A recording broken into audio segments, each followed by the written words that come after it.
In three, two, one. Hey everyone, welcome to Filmmaker Mike and the Boys. This is episode 16. Joining me tonight are Sequestered Jester, Hey, everybody. Pinhead, Oh, Kuya, hi. What the fuck? and our very first guest on the show, our number one Ooh. fan, Brad. Welcome. Thank you, boys. Thank you for having me on here. It's gonna be lit. Oh yeah. Alrighty. So we're gonna kick things off. This has been an episode long in the making, at least this segment. So it all started not too long ago when we discussed the video game awards, and Pinhead had some nice words to say. yeah. And hey, that's the thing about this show. We respect and honor everyone's opinions because again, we've got two big hardcore Star Wars fans here, and then two not so big hardcore fans, but still good fans, right? Okay. So All right. Let's make that clear. I like them, exactly, but I'm not as hardcore as you guys. Right. I like them. Yeah. Okay.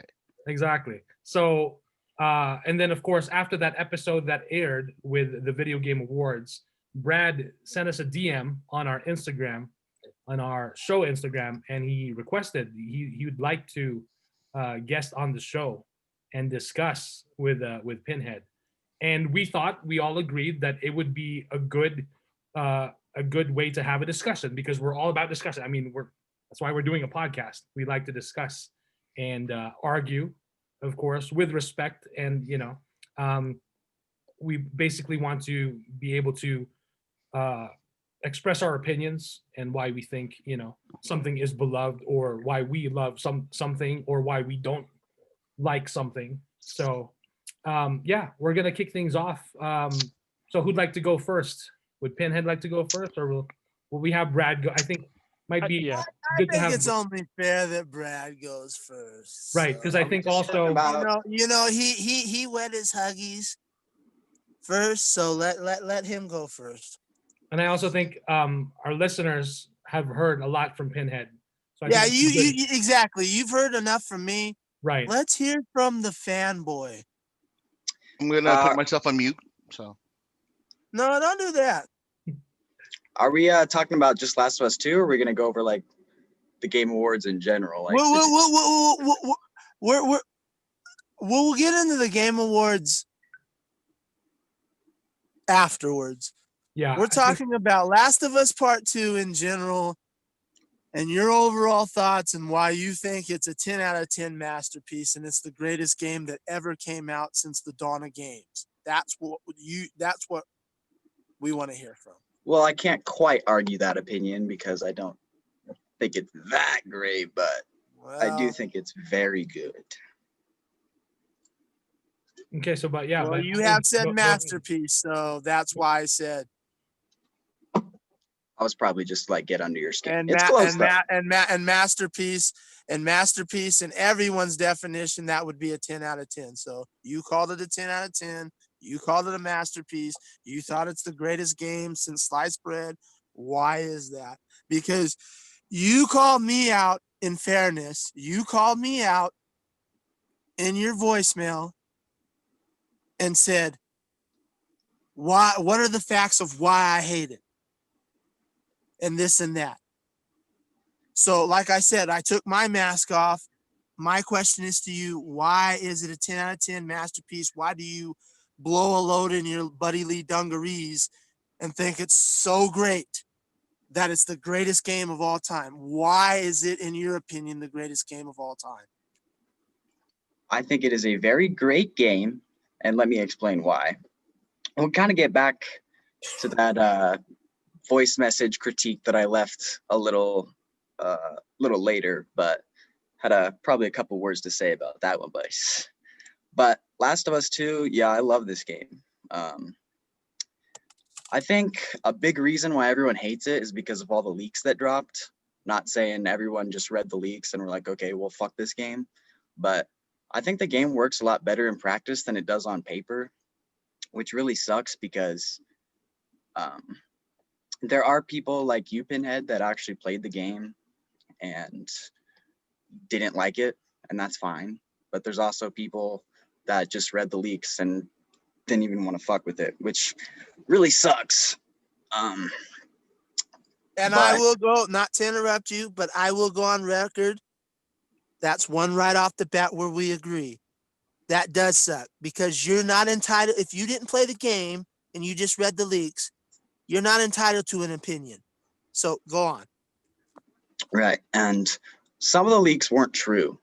I remember my friend read the leaks before I played the game. He's an Xbox guy, doesn't have a PlayStation, never planned on playing the game, never played the first one. So he read the leaks as soon as they leaked.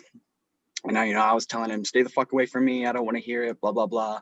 I want to play the game when it comes out. And he's like, no, dude, don't waste your fucking money. These leaks are garbage, blah, blah, blah. And when I played the game, he came with me. He was like, oh, I got to see this fucking bullshit. Something really bad happens at like the beginning of the game that everyone's all pissed off about. And then I remember we played the game and I got to that part, spoilers for Last of Us 2, by the way, that wasn't obvious, when Joel dies. And I was just sitting there like, oh, fuck. Like, say what you want. I think it is like a hot take, I guess, that I like the fact that Joel died for the purpose of the story, because the way the first one ended, I think there weren't a whole lot of places to take his character after that. Like, by the end of the first game, to most of anyone in that world that you would ask, you ended up as like the villain at the end of the game. So I think killing him off in the next game was an appropriate decision for the character. And yeah, it was brutal, but I mean, everyone who dies in these games gets a brutal fucking death. People didn't like the way that it was handled, like they wanted to have some hurrah or something, like some characters do, but I don't think that's appropriate for The Last of Us. I think most people who die, they get their fucking shit kicked in, shot in the face, fucking eaten to death. Like, that's the world. That's how shit works in this game. The other big leak that everyone didn't like, obviously, was the character of Abby, who, by the way, voiced by Laura Bailey, just won a Game Award for Best Performance in a Game. No, that doesn't matter. We'll get to that later. That's irrelevant to your love for it. Not necessarily, but It really is. It really is, because we'll get to that point later. But I understand where you're going, but it is irrelevant toward your point of why you're gushing over it. okay, fair enough. I do think the performances are amazing in this game, and like from a directorial acting standpoint, I think that they're like really fucking good, and it's like movie quality for me. Like I was saying, the big thing that everyone doesn't like is Abby. You have to play as Abby. You play as the antagonist. You play as the person who killed Joel for like almost half the game, like very close to half the game. And I think that pisses everyone off. The way I kind of think about it is, when I finished this game, I clocked out at like 23 hours or something like that. That's how long it took me to roll the credits.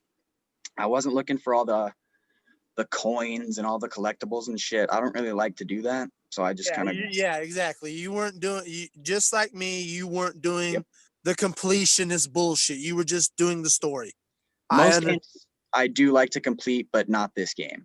Exactly.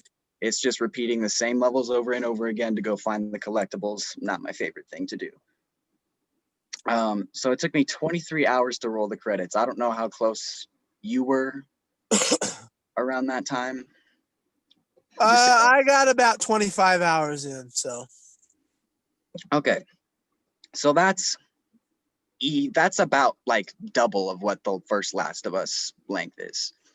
First Last of Us you could beat in about 12 hours on your first. And I replayed it often a few years ago because I love the first game. That's something at least we can all agree on, is that the first game is a masterpiece, 100%. that game I can beat in like 7 or 8 hours now that I've played it a bunch of times. So already this game is twice as long as the first game. So the fact that you're playing as a different character for half the game, I mean, you're really still playing as Ellie for the same length as the entire first Last of Us game. So if Naughty Dog wanted to be some pricks, they could have just removed the Abby thing, released all of the Ellie story that they had, and then they could have released the Abby DLC for $20 extra, and then you can play through a whole nother game where you can play as the villain. And honestly, people would have probably responded to that better, because playing as the antagonist or villain for a DLC sounds like a pretty cool idea on paper, but they wanted to put it in the full game, and therefore giving you double the value of the first game, minus the multiplayer. But I didn't like the multiplayer in that game. I don't think very many people played it or talk about it. Well, no one was there for the multiplayer. Right. No. Let's be honest. No matter what you say about either game on both scales, no one was playing either game for multiplayer. So that's a moot point. And no one bitched about the multiplayer being gone in The Last of Us Part 2. So everyone off the bat was at least excited about the fact that they were going to get to play for longer, because that's more value. Before I talk about like the main thing, like the main number one reason why I love this game so much, I'll give you a few points, Pinhead. There are some things about this game that I do not like, and there are probably a very few amount of things that you and I will actually agree on. The first thing we already said was the leaks. The second thing is it's a 25-hour-long game, depending on who you are, and you play as 2 different characters. That's all great. I think that's it. They kind of shoot themselves in the foot with that a little bit, because the pacing gets like really insane. You'll play the Seattle Day 1, 2, and 3 with Ellie. Get to the end, some crazy shit happens. Someone gets blapped in the face. Jesse goes bye-bye. And then there's that moment with Abby and Tommy. And then you don't figure out what happens for 10 hours. I think that's kind of I don't know. That's a pacing problem, I think. And I think that's mostly just like the first time you play it. It's like the whole time you're playing as Abby, you're just, oh my God, when can I figure out what the fuck happened? So I think they shot themselves in the foot with that. Now, I've played the game twice, and it's a lot easier to deal with on your second playthrough. But most people aren't going to play this game a second time, because it's a story game. It's like watching, 25 hours. That's like 2 seasons of a show, and then rewatching all 2 seasons of the show less than a year later. It just doesn't happen. I did it because I wanted to do like the grounded mode or whatever, but most people aren't going to do that. So the pacing is kind of fucked up, especially in that halfway mark. And yeah. The other thing, have to agree on your point that you gave to my critique. The boat scene was not my favorite. Do the rowing. I can't. Right. Not my favorite. Row your boat gently down the stream. That was probably Jester's favorite part of the game. I honestly didn't play it. Yeah, I was about But- to say Jester doesn't play video games, so Well, no, but here's the thing. I fell into the trap, like Brad was saying, of seeing the leaks, and I got bombarded with them by accident. Like, I didn't go looking for them. And when I read the leaks, because I loved the first game, I was like, my heart was broken. And, it was my fault for diving in like that and then deciding not to play the game, because, like Brad said, not all of them were true. So, I mean, there's lots of things happen like that. Like when the Star Wars sequels were coming out, they did the same thing. Some leaks came out and people got upset, like before they even saw it. And it could ruin the outcome for something that might be good. So that's why I didn't play it, unfortunately. But And that's really unfortunate too, just for the fact that, people spent a lot of time working on this game.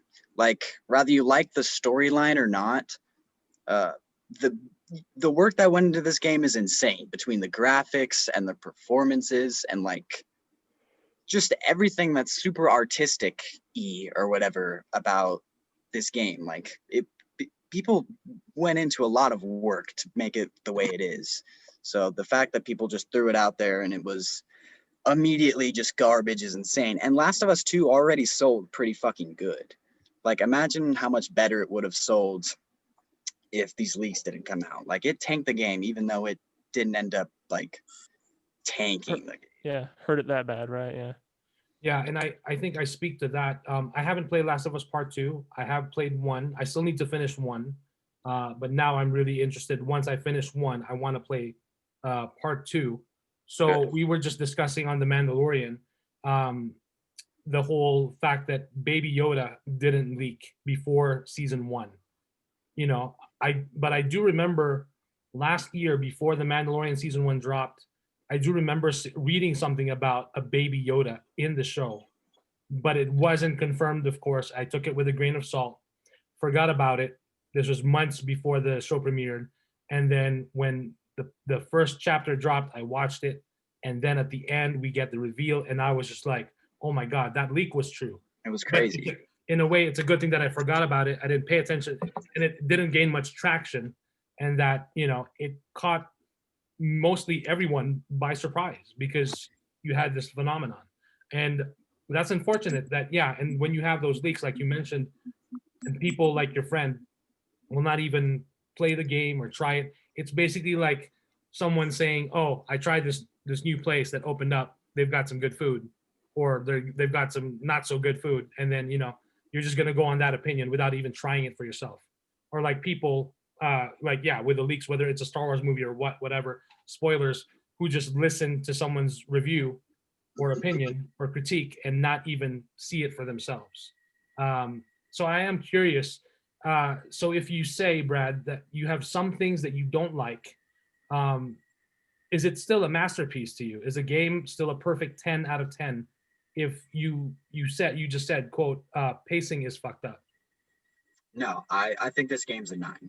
I've really been thinking about it before I come on this podcast, and yeah, I think the pacing shoots itself in the foot way too bad.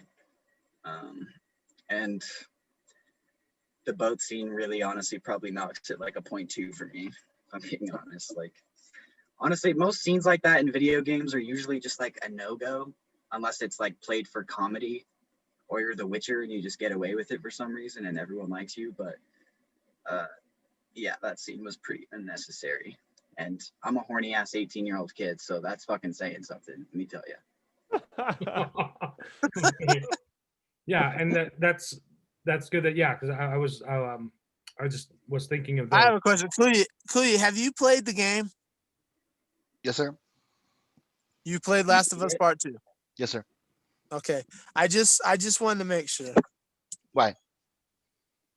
Well, we both had comments about it, and I just wanted to make sure that Oh yeah, no. I played it enough. I finished it, and I'm just making sure because there might be someone down the line or some people who they come at you for that. So I just want to make sure. Oh no. Like I'm the type of guy, if it's like a story, like type of game like that, I put it on easy or normal mode. Like, you know, just the thing. I don't want any complications of me dying over and over again. I just want to go through the story and have fun. You know. Yeah. Like I just wanted yeah. to put that out there for full disclosure. That's good too, because I was wondering that myself. I didn't know after the last podcast. Neither did I. I wanted to know. So I told you guys, that can't be a debate. No, I told you guys I played the first game and I fucking loved it. It's like again for me. No, I knew about the first one. Yeah, so yeah, the second one when I was agreeing with you about the issues that I had with the game. Yeah. And, you know, I it wasn't because of leaks. It wasn't because of anything. It's because of like I played it because, you know, that's how it is. Yeah, well, that's okay. Yeah. That's why I wanted to. That's why I said for full disclosure, so everybody knows. So you're not accused as you're one of the leak guys. Well, real quick, can I ask Brad, like in a short summary, why do you like the game so much? No, Yeah. he summarized it pretty well. Yeah. think. I was gonna go back to the number one reason. And the number one reason I like the game so much is because how much I've thought about it after I played it. I think like the main themes and messages by the end of the game are like really good, and that's an objective critique because the fact that it's there is great, but at the same time it is subjective because that's what I got from it. That's what the game communed to me was its themes and messages, and not everybody gets those. And even if you do get those, that doesn't necessarily mean that you like them. It's like Last Jedi. The message of Last Jedi, it's there, it's just not very good. And what that movie has to say isn't very strong to me. I love that movie, but that's by no means my favorite thing about it. But that's a podcast for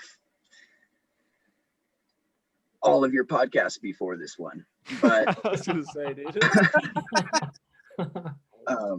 That's a battle between you, Jester, and Kuya. So yeah, Yeah. I'll keep my opinions about Last Jedi to myself henceforth. But yeah, you'll be a recurring character on this if you're not careful. but yeah, the whole message and theme about forgiveness and clarity, I think that's really strong and interesting to have in a game that's like this. The plot is fueled by revenge. That's the plot of this game. It's a revenge game. Like Kill Bill for the first fucking like 10, 11, 12 hours, depending on who you are. And I think the fact that it does that shift, that by the end of the game, it's not about revenge anymore. It's about forgiving. And that's how the characters end off. And that's how they go their separate ways and everything is fine. And they end the cycle of violence without violence. I think that's an awesome thing to have in a video game, that you are killing people and bashing people's skulls in every other minute. So that's by far my favorite thing about it, is just how much I've thought about that in my head since the game ended. And hey, I might be the only person on this planet that got that from that, because I've never met a single human living, breathing soul that likes this game. But that's what I got from it. So They're out there, Brad. You're not alone. I gotta Yeah. find some, man. We gotta make a little group or something. I have some They're- friends on my they're Facebook everywhere. that like the game. They're everywhere. Yeah, your ilk is not alone. I'm sorry, but I mean, you I have don't- a pretty you guys have a pretty strong fan base, because yeah, you're right. I mean, we did just win. the problem is your fan base is one of the most toxic fan bases in the world. Well, I don't know. No, about that. no. I think you haters are a little more That's the truth. toxic than the likers of this game, and that's for sure. No, it's not. That's not I the think case, you guys because have you some guys, strong you opinions guys, you about guys railed and talked about how everybody was racist and sexist and Okay, misogynist. I'm not one of If those. we did, if I have a, because I've heard it, if I have a dissenting opinion about it, I'm racist, I'm sexist, I'm Okay, misogynist. well, And this is I coming. have This yet is to call coming you from a such things. guy who, I'm racist, but my dad was black. I'm misogynistic, but I proclaim equal rights for women. I'm a bigot, but yet my mother was a lesbian. How does that work? You guys do these railings, and you don't stop to think about anybody else. You don't, and people have to explain it to you. People shouldn't have to explain anything to you. People shouldn't have to go down and be personal about their shit just to explain shit to you. But everybody, oh, they're racist because they don't like it. It's bullshit. It's a dumb shit narrative that everybody puts out there because they don't have anything else to say. Well, shame on those people, but I am not one of them. I have yet to I'm call not, you such things. but you notice I didn't put you in there. I noticed it very I'm well. saying your ilk. I'm saying most people, excuse me, who love them, who think it's a 10 out of 10 masterpiece. If I were to say no, you're racist, you're sexist, you're misogynist, that needs to stop. Because that's not a point of contention. It really isn't. We'll talk about the Game Awards. You wanted to talk about the Game Awards. That's not something to be proud of. It really isn't. It swept the game. It swept the Game Awards, right, Brad? It swept Except for the pretty one fucking hard. award that mattered. That's telling. The People's Award. Exactly. No, I agree, man. Like I If said, most people don't it like was the such game. a great game, and it was this heroes game, and everybody, we wouldn't be having this debate if it swept the awards, because you know what, Brad, you would be right, and I would have to shut the fuck up, and I would go, you know what, I have to eat crow, and I'd have to say, you know what, beyond my reservations of the game, I'd have to say no, I'm wrong, but it didn't. And you want to know why it swept the awards, except for the one that mattered, the one that we. Let me ask you a question before I Sure. preface my point. Did you play any other game other than Last of Us Part 2? So I played. Did you Ghost of play Tsushima. Hades? Did you play Doom? Did you play Did you play any of them? I played Doom. I played Ghost of Tsushima. I did not finish Ghost of Tsushima, but I clocked in around 30 hours because open world games like that, I like to do everything. I like to 100% the game. I don't like to just go off the main path. I like to go around, like Jester was saying a couple of podcasts ago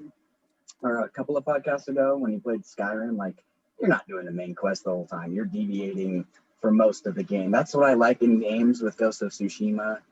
That's what I was doing, but I didn't find all the side content all that interesting. Thought the main plot was good enough for a game like that, but I didn't think what the rest Good of the game. boy. I just wanted to ask that question because I just wanted to make sure you weren't a part of that other ilk that just played Last of Us Part 2 or just played Ghost of Tsushima and just So okay, we're both not, because I played Last of Us Part 2. I played Ghost of Tsushima. I just got into Doom recently, so It was I good. can't technically say, because we can't all play all the games. So Right. we all have lives, so that's fine. I just wanted to make sure that we're on the same level. So Makes fine. sense. Fact of the matter is, the Game Awards, and I'm not, people think that I am, unlike another listener that listens to our podcast, I'm not a Jeff Keighley basher, okay? I don't think he's the worst thing that came from Canada since, whatever. I don't think he's garbage and he should be shipped back in a Maple Leaf box. I think he's okay for what he does. However, the Game Awards are an industry award ceremony. They are the VGAs are exactly like the Oscars. You don't determine them. I don't determine them. The industry determines them. I agree. I think They are a panel of 90 plus industry insiders, journalists of games. We can get into another debate about that, but that's for another time. Bunch of douchebags. They are critics that decide this. So of course, The Last of Us 2 swept the award ceremony, except the gamer's choice, the people's choice. And that's a very telling thing right there, right off the bat. it is. I don't disagree with you. Just for clarification, who won the People's Choice? Ghost of Tsushima. Okay. So I just want that out there because I want to.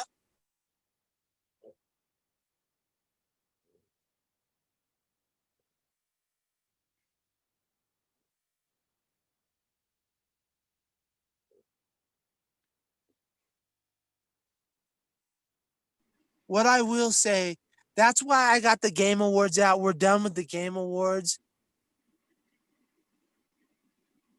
We also will say, before we move on, it is a coincidence that Bailey won for best performance, being presented by Brie Larson. That's another coincidence. The two of the most hated women in the world. Okay. on both spectrums, from gaming to movies. But once again, that's just that we could go on all night. I don't like The Last of Us 2. I could see, Brad, I understand. And I respect. I don't hate that you like it. See, when you wet your pants and you thought that I was bullying you, I wasn't attacking you. Never said those words. Well, you did in the break room. You said fool. Oh, that's bullshit. I came back and made a joke and said, "What's up, filmmaker Mike and the Bullies?" Exactly. You know. And that's what happens when you get fucking verbally raped on a podcast. Like, oh, that's what I was gonna go back to, you fuck. That's what I was gonna go back to. The critique message I sent. First of all, I will say I'm sorry for sending so many, but that doesn't matter because you had no control over that. All right, cool. We're on the same page on that then. I left a 7-minute long message basically. And 5.5 of those minutes, I am sucking your dicks, telling you how godly your podcast is. And for 1.5 minutes, I deviate and give you one critique. Out of all 4 of you on this podcast, you get one universal critique about explaining your points. Did I take too fucking long to explain it because I couldn't get my words out the right way? Yes. No, you didn't. Did 2 of you understand what I said? Yes. And what did the other 2 do? This fucking kid is giving me shit. Fuck you. I owe you nothing, boy. Like, goddamn, I wasn't fucking attacking you. I was giving you a fucking critique, you psychopath. Calm down. I don't think I ever said I owe you nothing, boy. Like I'm the tall man. That's pretty much what you said. I don't fucking owe you shit. That's what you said. But I did owe you shit. I don't owe you shit. Like, all right, fuck. No one's gonna critique your podcast now. Jesus. Just fucking wrecked. Oh, they will critique the podcast. They'll just know to do it better than you'd had. Now they're just gonna leave nothing but dick sucks. Just, oh fuck, I don't want to get molested by Pinhead. I guess I'll just say nice things this time. Not only can I not be mean to filmmaker Mike and the boys, I can't leave an adult critique or I'm gonna get fucking abused. Simple. All I hear out of I'm that friends is with you guys. Because if I was just a random fan and I heard that, I'd be like, but I'd fucking shit my pants and go home and never listen to your shit again. Like, fuck. But I would hope those random fans would have much thicker skin than you did because, man, oh God, give me a break. I didn't even. My ex-girlfriend tried to cut my throat, literally. And she wasn't as triggered as you were when you heard what I said. So I must have said something that really blew. Well, I know you probably would get along because you both want to kill me. Like you both have thin skin and blow your huggies like real easily. So I'm sure you would like to meet her because, you know, you guys want to both kill me. That's fine. It doesn't take away from the fact that The Last of Us Part 2 is trash. It's always going to be trash. And that's all I have to say. It's trash. And the community has agreed with me. What a good critique. I mean, I could go on. Seriously, we could go on for the next 3 hours. We could go. So Here's one critique. Well, I gave my synopsis in 5 minutes. Like, here's all the things I like about it. And I don't want to spend 5 minutes on this shit. So I'll give you one reason why I don't like it. 2 minutes. How about 60 seconds? So, all right, good way to be in the middle, buddy. How about fucking dog shit? 62 seconds. There you go. Okay, so 62 seconds. 62 minutes. Let's get it. Well, we can do that too, but come on, Pinhead. This podcast has been in the making. There's plenty of things about this game that you can gush about. It's beautiful. You know, there's plenty of prostitutes on the street that you could fuck in the ass that are beautiful. Like on any given Sunday, if you look at them in the right direction of the moon, I'm sure they're beautiful. It doesn't mean you should be fucking them. Okay, that's the same with The Last of Us Part 2. It ticks boxes. All it does is tick fucking boxes. All it does is tick boxes. So we have this beautiful relationship with Ellie and her buddy Dina. It's a beautiful relationship.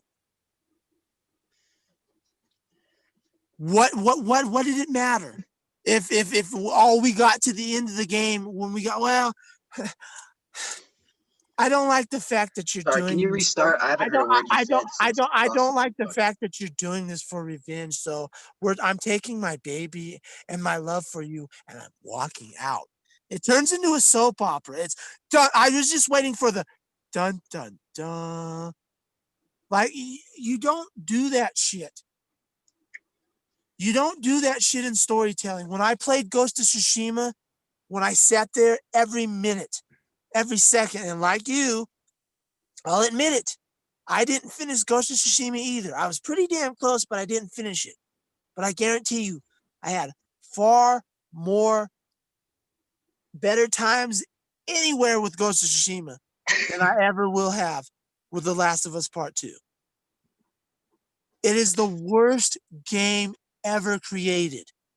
And I know kids like you who never got to play Metal Gear, the first one. Oh, And I'm not talking about the one on PlayStation. yeah. Who didn't get to play Mario Brothers 1 or Mario Brothers 2 or Super Mario Brothers 3. I know all you guys who didn't get to play Super Metroid or Mother or Echo or the first 3 Sonic the Hedgehogs. I know all you guys out there who didn't get to taste. I feel sorry for you, but I know all you guys that didn't get to play those games. Well, yeah, those are lowly peasant games for us old fucks who are pathetic losers to your masterpiece that is The Last of Us Part 2. It cannot be beaten beyond a shadow of a doubt. It's better than any game ever made. Grand Theft Auto, Red Dead Redemption. It's the greatest game ever made. Starfield. You can name all your The Witcher, any From Software game. It's better than it's defeated by the giant titan, the great masterpiece that is The Last of Us Part 2. It's garbage. It is absolute garbage.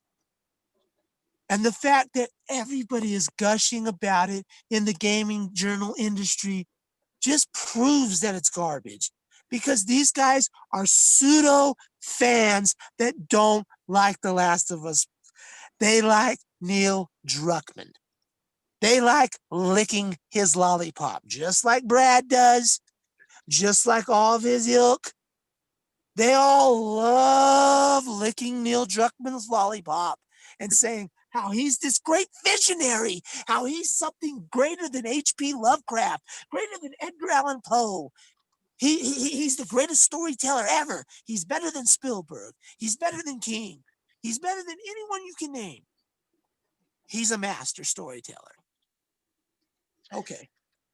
Well, I would We're like to all be introduced to idiots. these people you're talking to because these sound like some guys I can make friends with. Well, it's I your mean, ilk. It's your go on the internet. All you have to do is do what you young kids do. Go on the internet and listen to all the guys who we swept them.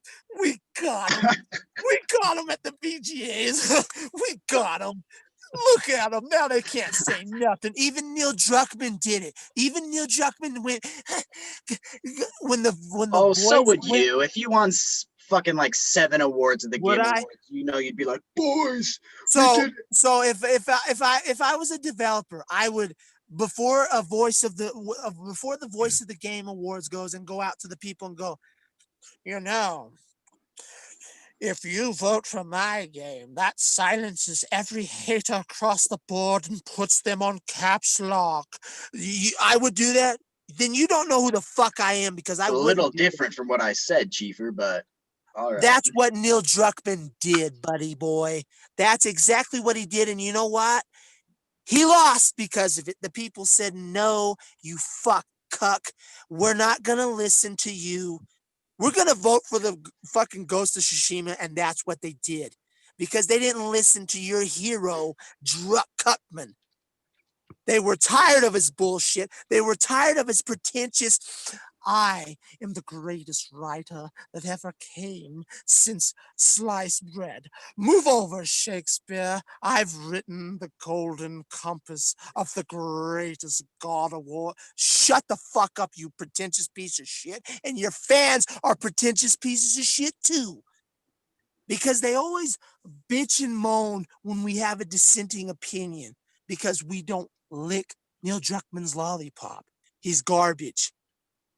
But don't worry, you guys are going to get great games. The Last of Us Part 3 is going to be great. You know, we're going to get Uncharted 72. We'll probably get that because now he's CEO and president of the fucking company. So now he can give all you fanboys this, well, you gave us all 10 paper awards at the VGA. So now I'm going to give you pretentious bullshit games from this day forward. So enjoy that. Enjoy that. Do you like any of Neil Druckmann's other stuff that he's done? Like you like the first No. Last of Us, right? You don't like the first Last of Us? No, the first Last of Us is now complete and utter fucking garbage because of what he did in Last of Us Part 2. The fucking shit is undermined and it's null and void. So, Brad, I know what you're doing. No. Uncharted 4 is overhyped piece of shit. It's overhyped nonsense. Uncharted 3, I'll give you that. Ho hum. There you go. A dog got a bone. Whoop. 1 out of 4. Good for you. Wow, dude, this is intense. That's all I needed to hear, boys. It's All right, so garbage. Kuya, I'd like to hear from you. It sounds like you've got some things on your mind. In regards to the game, Sure. story wise, That's it was true. it was about revenge, and both characters that are playable went off and started killing a huge amount of fucking people, and at the end they chose not to kill anybody anymore. They should have started the forgiveness arc that Brad was trying to say earlier. They should have done it like earlier in the story, but they didn't. It was all about revenge. Owen was trying to talk um, to Abby about letting go. Letting go. No, fuck you. I'm not letting go of this. No, I mean, what fuck about you, the whatever. brothers dumbass as they should be labeled? Yeah, yeah. I The mean, like, brothers dumbass. Joel and his brother. yeah. Like again, Like, come on. the issues I had again, the main issue that I had was the story is about Joel and Ellie, not Joel, Ellie, and Abby. The issue I had was, you know, why do we need to play somebody who killed like one of the most beloved characters in video games? Because we want to pity her because she wanted revenge because her daddy died. Her daddy was about to kill a fucking like innocent little child. And Joel with Joel's love for Ellie, that's the reason why he killed everybody in that hospital, was he wanted to save that child's life. And doom the world, but that's Nope, a different story. you never know that. You don't know that. They That could was have done never determined. they could have Yep, they could have done because something. Joel That's They, murdered hearsay. everybody, so that's why the ending of the first game was absolutely fucking perfect. it Exactly. was. It should have been Because left the way it was. he chose to fucking lie to Ellie in her face. Promise me, like, you know, what did what you say, was it true? And he said, yeah, it's true. And I I'm agree with sorry that. to cut you off. That So is the exact point of why I said The Last of Us fucking sucks now because of it, because yep, the points are undermined yep, now because of the decisions made in Last of Us Part 2. So yep, yes, The Last of Us fucking is garbage yeah, because that's of Last of Us Part 2. that, And I know that's a hot take. That's a real hot Pinhead. we don't like you anymore because you're saying our masterpiece a real 10 out of 10, as Brad stated earlier. It's not a 10 out of 10 anymore. It's now a paper 10 out of 10. And The Last of Us Part 2, I'm giving you a bone here. It's 5 out of 10.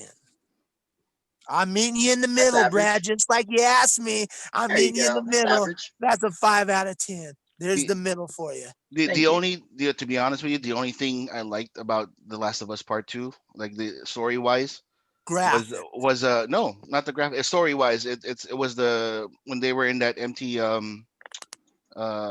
planetarium or that Oh, when museum. the spaceship mission? Yeah, yeah. Yeah, that was a beautiful For moment. for, for me for I'm me not, it's such a throwback to their relationship, like on how they were uh and you know, because didn't know why Ellie was so mad at Joel that one day, and then they did the little flashback thing, which was kind of bullshit in my opinion. and They should have flushed that out a little bit more.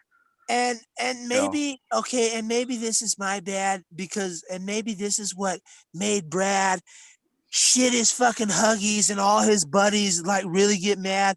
I didn't articulate this correctly. Yes, Brad, you're right, and so is anybody else. I will give the game certain moments that are beautiful. Yes, Mhm. I'm not talking about the graphics. I'm talking about the storytelling. Yes, I'll concede. There are moments like that. There are moments like Ellie and Diana having their first intimate moment together. Yes, that's great. Yep. But for every moment like that, we get Abby at the end of the day tied to a stake by her own clan, really, because we're the Fireflies, like we're going into that, shrinking her down. Like Brad said, spoiler alert. Ellie gets there, her moment of truth to have revenge, and she kicks rocks and loses the finger that actually could play the one song that had the memory of Joel. Because Druckmann just can't masturbate enough until he sends it to the end. It's an exercise in masturbation, disgusting masturbation by Neil Druckmann, and that's why the game is trash. It's not about being a good game. It's about ego. It's about jerking someone off. It wasn't about Laura Bailey.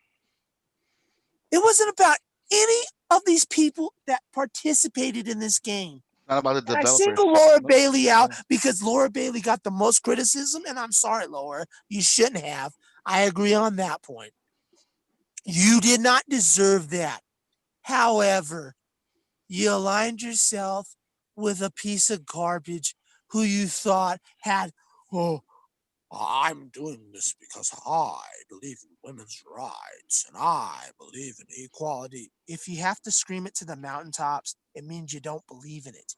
It means you're not really someone who is for that. The people that do that and that push the shit forward don't have to stand on the hill and scream out like the Incredible Hulk. Me do good. Me push women rights forward. Me, LGBTQ. Shut the fuck up. We don't care.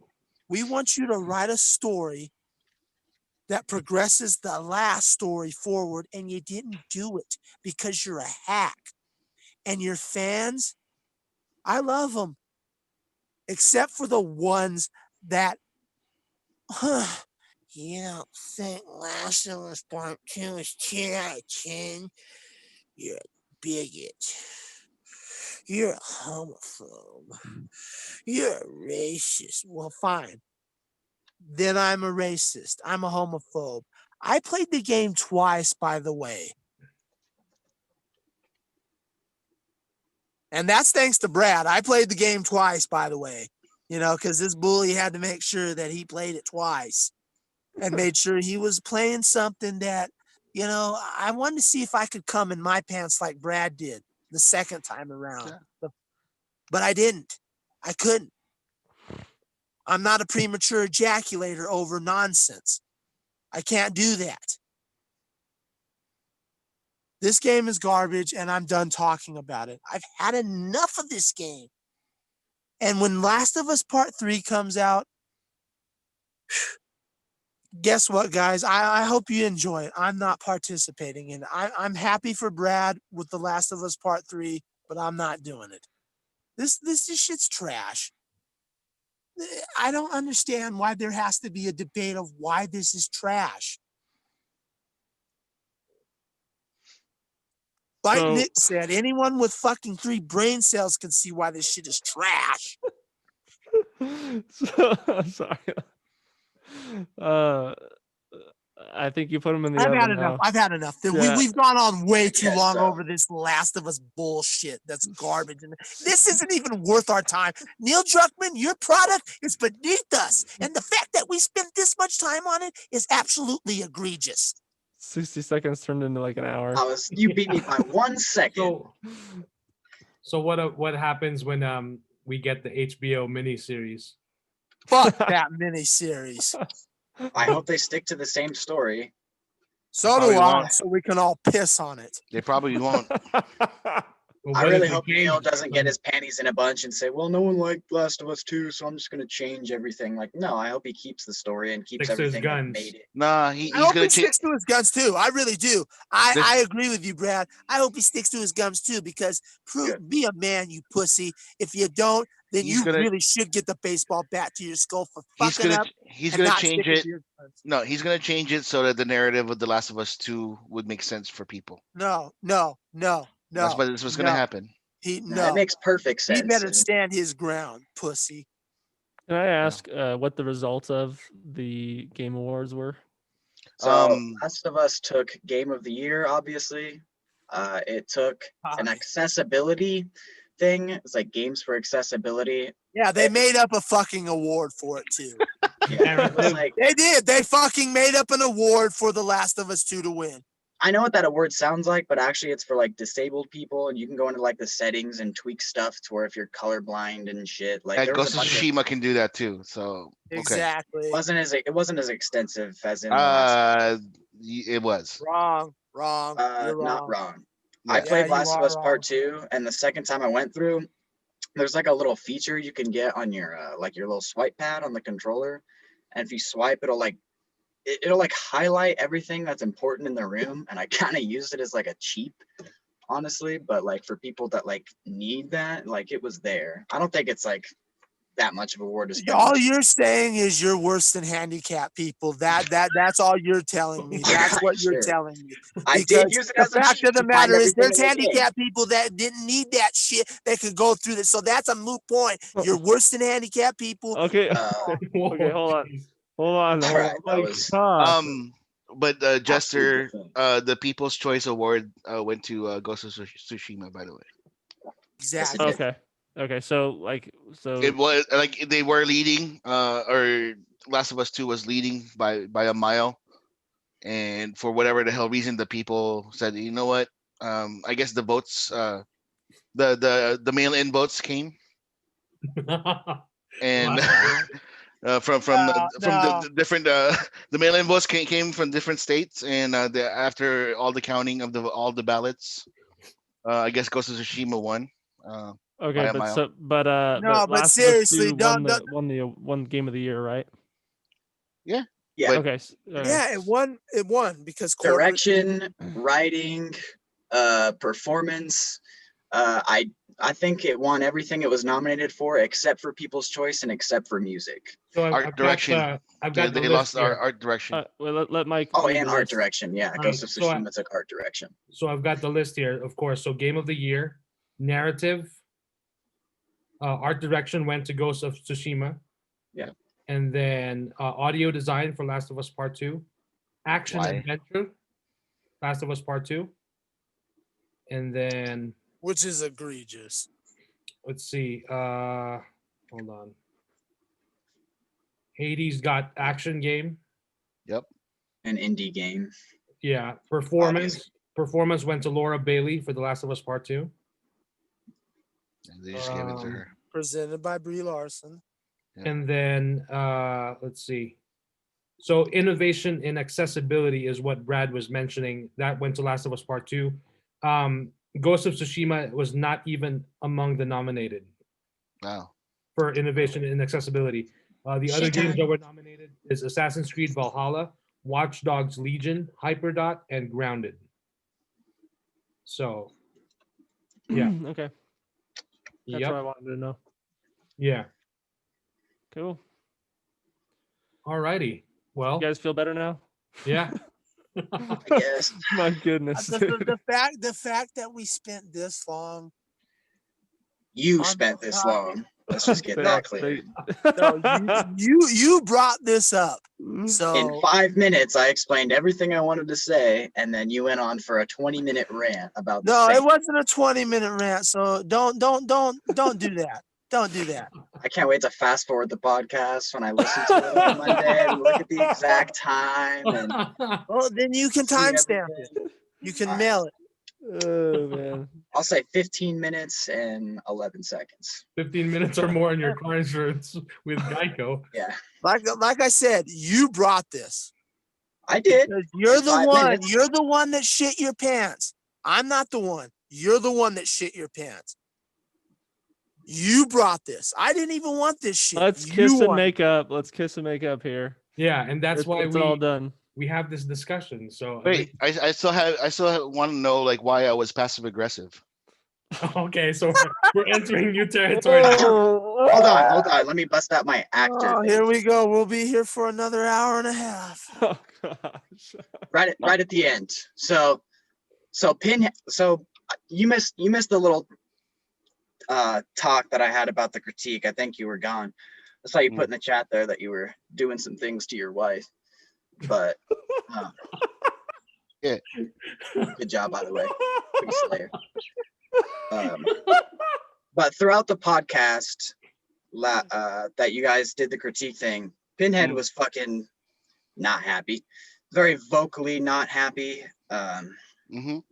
And at the end of the day, you know, that's chill. I didn't know I butt hurt you that much. Like, Let him finish. Let him finish. All right, shut up, old man. Jesus Christ. No, I forgot what I was gonna say. Fuck. You're 'cause you're an bringing idiot.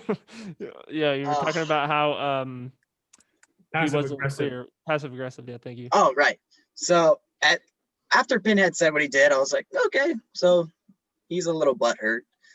And actually, I'll say something nice before I talk about the passive aggressive. I was very pleased how you handled the criticism. I didn't think that you'd be too happy about me mentioning Thor Ragnarok, but you actually kind of hit me with a good critique. Okay. You talked about how the comedy kind of fucked it up.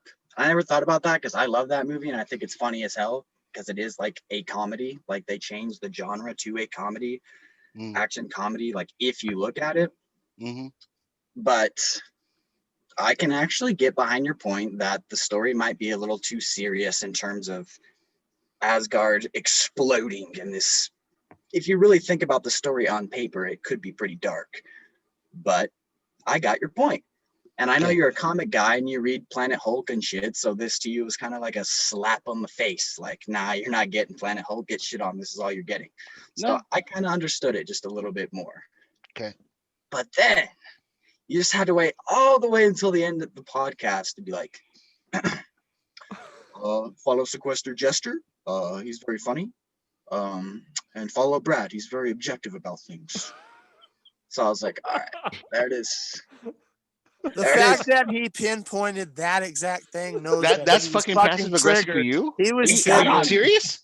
God on me. He That was was just like the biggest, exactly. He like, was triggered. Are you These serious? thin-skinned fucking kids, they're Oh fucking my triggered. Gosh, dude. Pussies, man. absolute. Oh my pussies. God. I'm gonna let you I one, say a old lot man. of shit in this podcast, bro. Like Exactly, like all of us. like do. me and Jester, like we go back and forth, and people would think like I Absolutely. hate him. I love the guy, man. I don't hate Pinhead either. I wouldn't be on this podcast if I hated Pinhead.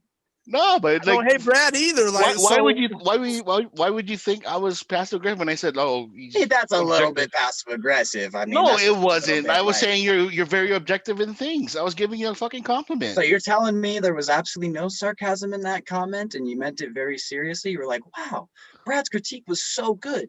This just changed my life." I just said that you were objective. I should talk about There's nothing behind it at Let all. me interrupt. Let me interrupt. I'm gonna defend Brad in this instance. Is that you are passive aggressive with your slams towards me? yeah, but you're only saying that because he always attacks. You're on the same boat as fucking. fucking Brad. Then Jesus, you guys are all thin skinned. No, just I'm lighten just. up, man. Oh my gosh, I'm just saying that like. Not my fault. You old men can't take critiques. Really calm It's down. not our fault. You guys are thin-skinned pussies. I can take critiques, bro. And it's not my fault. You Oh wise my ass gosh. too ego inflated. to Like, boy. if you think weren't about something other thin-skinned people say. pussies, we wouldn't have been on this for the next fucking hour and a half. I just. Hey, I if I was a thin-skinned pussy, I wouldn't be sitting here listening to you speak to me. So I like. think I Yeah, like. you this- would. the You just, difference you there. just, you wouldn't take it. I just like that as soon as No. Brad Yeah. Brad Point says his proven. point, Uh, that the both of them explode. No, but Guys again, would like just- I was just like Can't be surprised because like critiqued. no, I was like surprised when Mike said like, oh, like he says, oh, you know, filmmaker Mike and the Bullies. I'm like, how the fuck was Yeah, I a bully? exactly. Like, And you it know what was everyone me and did when you. they It heard was that? directed at They me laughed. and you. Because it was a joke. Because it was funny. Not because it was like, oh fuck, Brad's pissed. He came back here and called me a bully. Like, no, it was a You were fucking joke. triggered. You were triggered. So I think- was triggered. so You went there's- on a 20-minute tangent. Well, I don't know, you shit. Fuck. Exactly, and you went on We're a gonna play this 20-minute stupid tangent fucking game behind again the just to scenes prove you crying wrong. about how The game is if shit. the gloves are off, big boy, if the gloves are off, fat, so we're gonna go toe to toe. I Like, sent you an went on a Instagram message you saying, went on a "Gloves off, 20-minute big tangent boy." off the air, pussy. So don't tell me about tangents. Off the because air. This you isn't went off on a the air. fucking- You absolutely Exactly. You went on the off the air. You went on a fucking Oh my tangent. gosh. Going, Alrighty. oh, I'm gonna fucking do this and that. Like, shut the fuck up. Where's the tangent at though? I sent you one Instagram message that I played for comedy. Yeah, you fucking Was it- bitched and moaned off the air from Instagram to on where? outside of our fucking work. You fucking cried and moaned. I'm coming, boy. I'm I going don't to think tear you anyone down. can Like, get the fuck can out back of that here. point for you. To be honest with you, there it is. Where's your facts, Pinhead?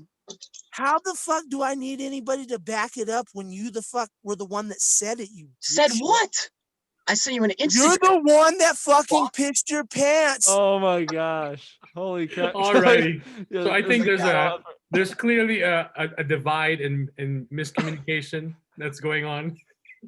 So the We reason agree why to disagree. Let's just say for Yeah. The Last of yeah, Us 2. yeah. We Exactly. agree I to guess so. disagree. I'll So shake with- hands to that. So in regards to Kuya, when he said follow Brad, I personally, for me, I didn't see it as passive aggressive because I've known the guy for years, and I just know his personality, like, you know, and that's all. It's also exactly something that he would say towards me, like if I said something like that. So Yeah, if you but like, then- oh, Fair like, you know, if Mike was trying to be a smartass to me, I'm like, oh, follow Mike because he's a smartass. But see, I'm like, gonna say it to straight Mike- up, just cause. No, I Yeah, know, it- but there's to no, Mike- but there's no like, you know, like any you know, like, you know, malign thing in the back of saying, oh, you don't follow this motherfucker because he you know he Yeah, he exactly. wanted me to be I objective. and shit. didn't take it that way. That's not how I took it. Apparently you did. Yeah. Oh, shut up, moron. So Passive- to Mike's point, I have a friend that's a lot like Kuya's personality, to where like I understood that his passive aggressive like tone is just his way of joking around, very serious, sarcastic, you know, kind of thing. So I get that. I mean, he Thank sent you. Sarcastic. yeah. So he sent like a message in the group message when I was going to sleep. He's like, oh, you know, we're all tired. Don't make it about you. Like, I know that that's just a joke. Yeah. You know, that doesn't mean it. But to like somebody who's not involved like we are with him, I could see that they'd be like, that's kind of messed up, dude. You know, they could take it that way. Crybabies. But Crybabies. Okay.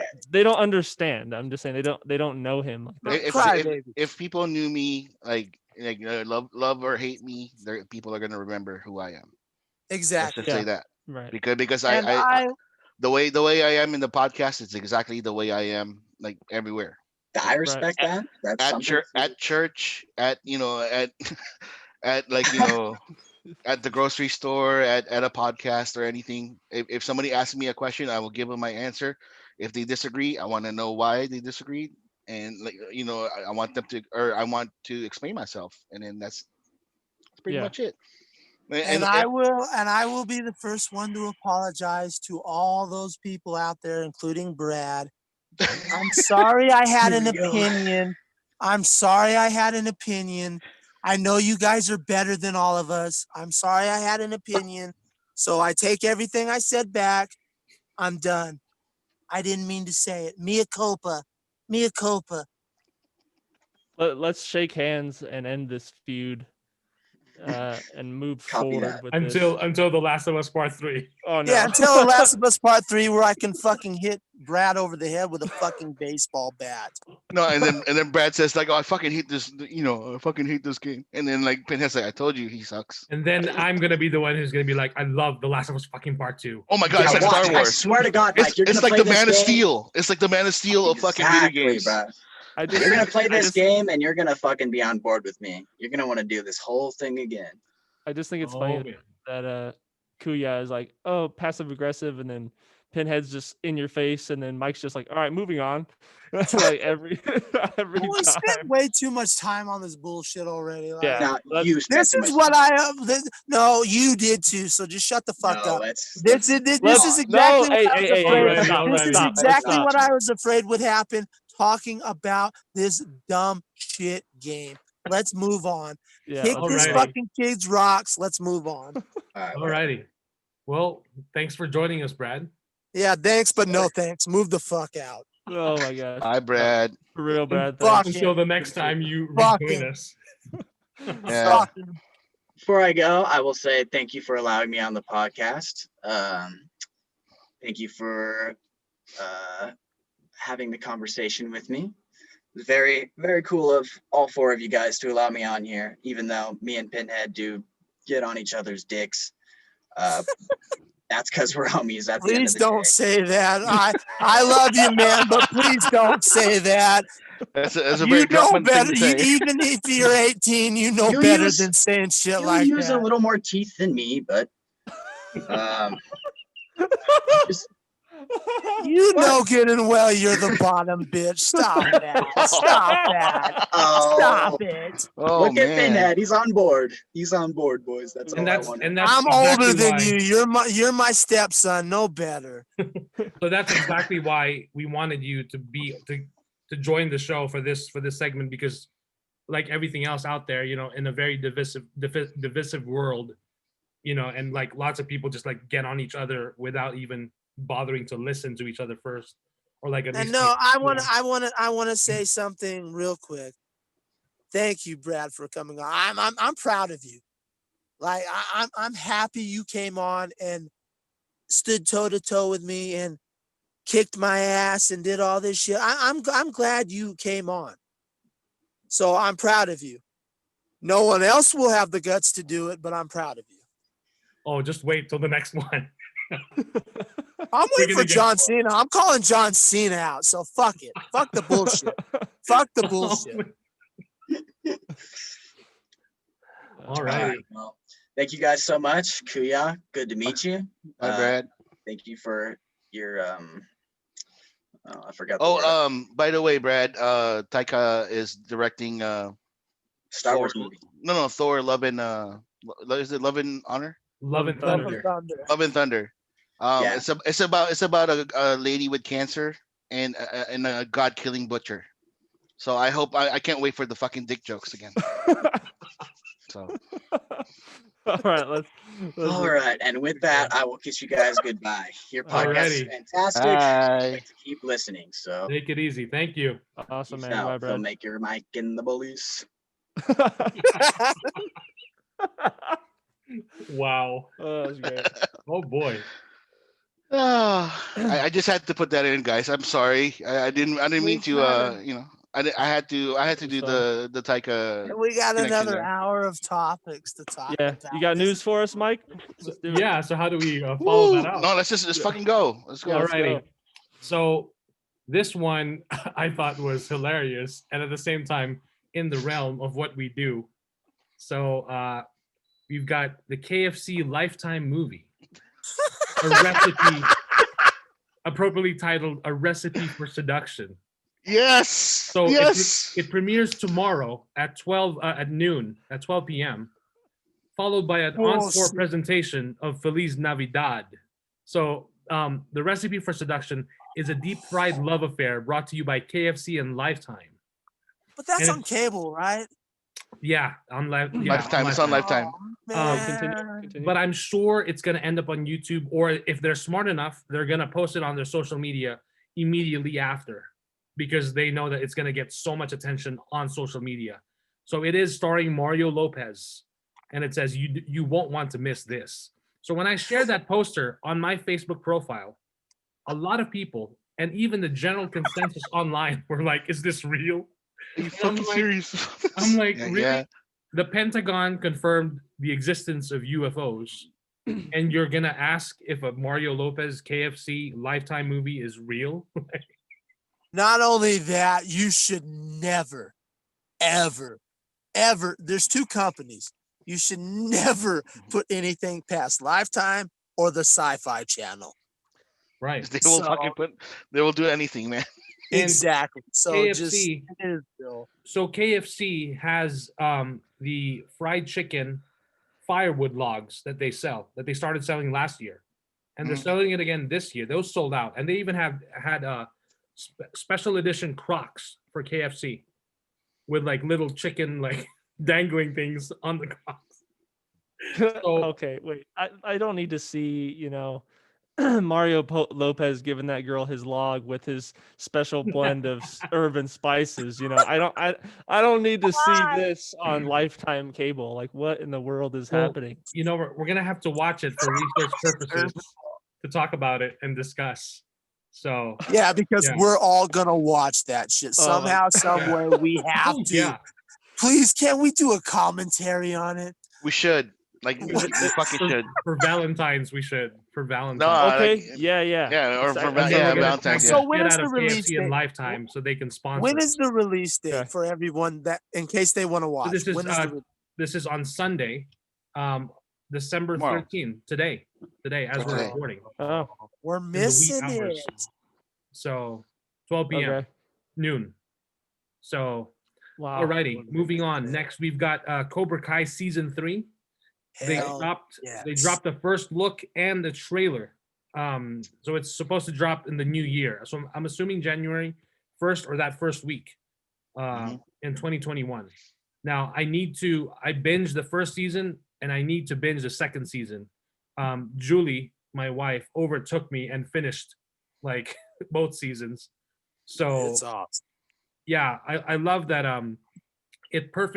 the show perfectly blends the feel of the 80s, the original movie, and just it embraces everything about it. Like, everything, the music, the themes, and it's a great show because it connects that, the generations of, Daniel and what's his name? Johnny. Johnny, yeah. And then of course with the younger generation, like it connects. And then what better way to, I mean, today we're still having, we still have, of course, bullies at school. And hey, we're dubbed now filmmaker Mike and the Bullies. Yeah. Hell, But you're what- welcome. You're What welcome. better way to address bullying and and gain self-esteem and learn self-confidence than by doing karate? So Yeah, that's actually you're 100% correct on that, because when I was a kid, I used to get the shit kicked out of me. And my grandfather made me take karate, yeah. and it disciplined me. It taught me self-defense, and it got me into the Karate Kid. And I really love what they're doing with this. I love that from what we see from the trailer, they're incorporating characters from Karate Kid Part 2, which is really awesome. And I think we're going to get a sparring match between certain two rivals from Karate Kid Part 2, Daniel LaRusso, and, Mm. You know, I don't want to get too far. I don't want to get too far into speculation, but I'm hoping we see other characters come through. There was a setup for Elizabeth Shue's character to come back. I'm hoping Yeah. we see her. I really do, because I know we didn't see it in the trailer, but that doesn't mean we didn't see everything. So I'm hoping we, even if it's at the very bitter end of the season, I'm hoping we do get a connection between him and her character. We'll No, see what happens. it's very good. It's a very heartwarming show that brings back the villain that I grew up with and turned him into like just a normal human being like the rest of us. We all got our issues. We all have our rough pasts, and turning it into this wonderful show of just showing everybody humanity. And I love I've loved every minute of it. I can't wait for the next season. I'm looking forward to it. Agreed. Right. Yeah. So, and when this show first debuted on YouTube Red, you didn't have the massive amount of eyeballs watching the show because you had to pay to watch or get a free trial, if they were offering that back then. Or you could pirate it. And so, of course, yeah, the smartest move that Netflix did was to buy it off of them and put it on Netflix. And then as soon as you put it on Netflix, you have another wave of people who are like discovering the show for the first time and are like, oh my God, this is awesome. But then That's a whole big Yeah. new juggernaut that's actually able to push the budget a little bit higher and hopefully get a better production value out of it too. So Right. than And what YouTube Red could have done, because good and well, out of all their shows, they weren't putting.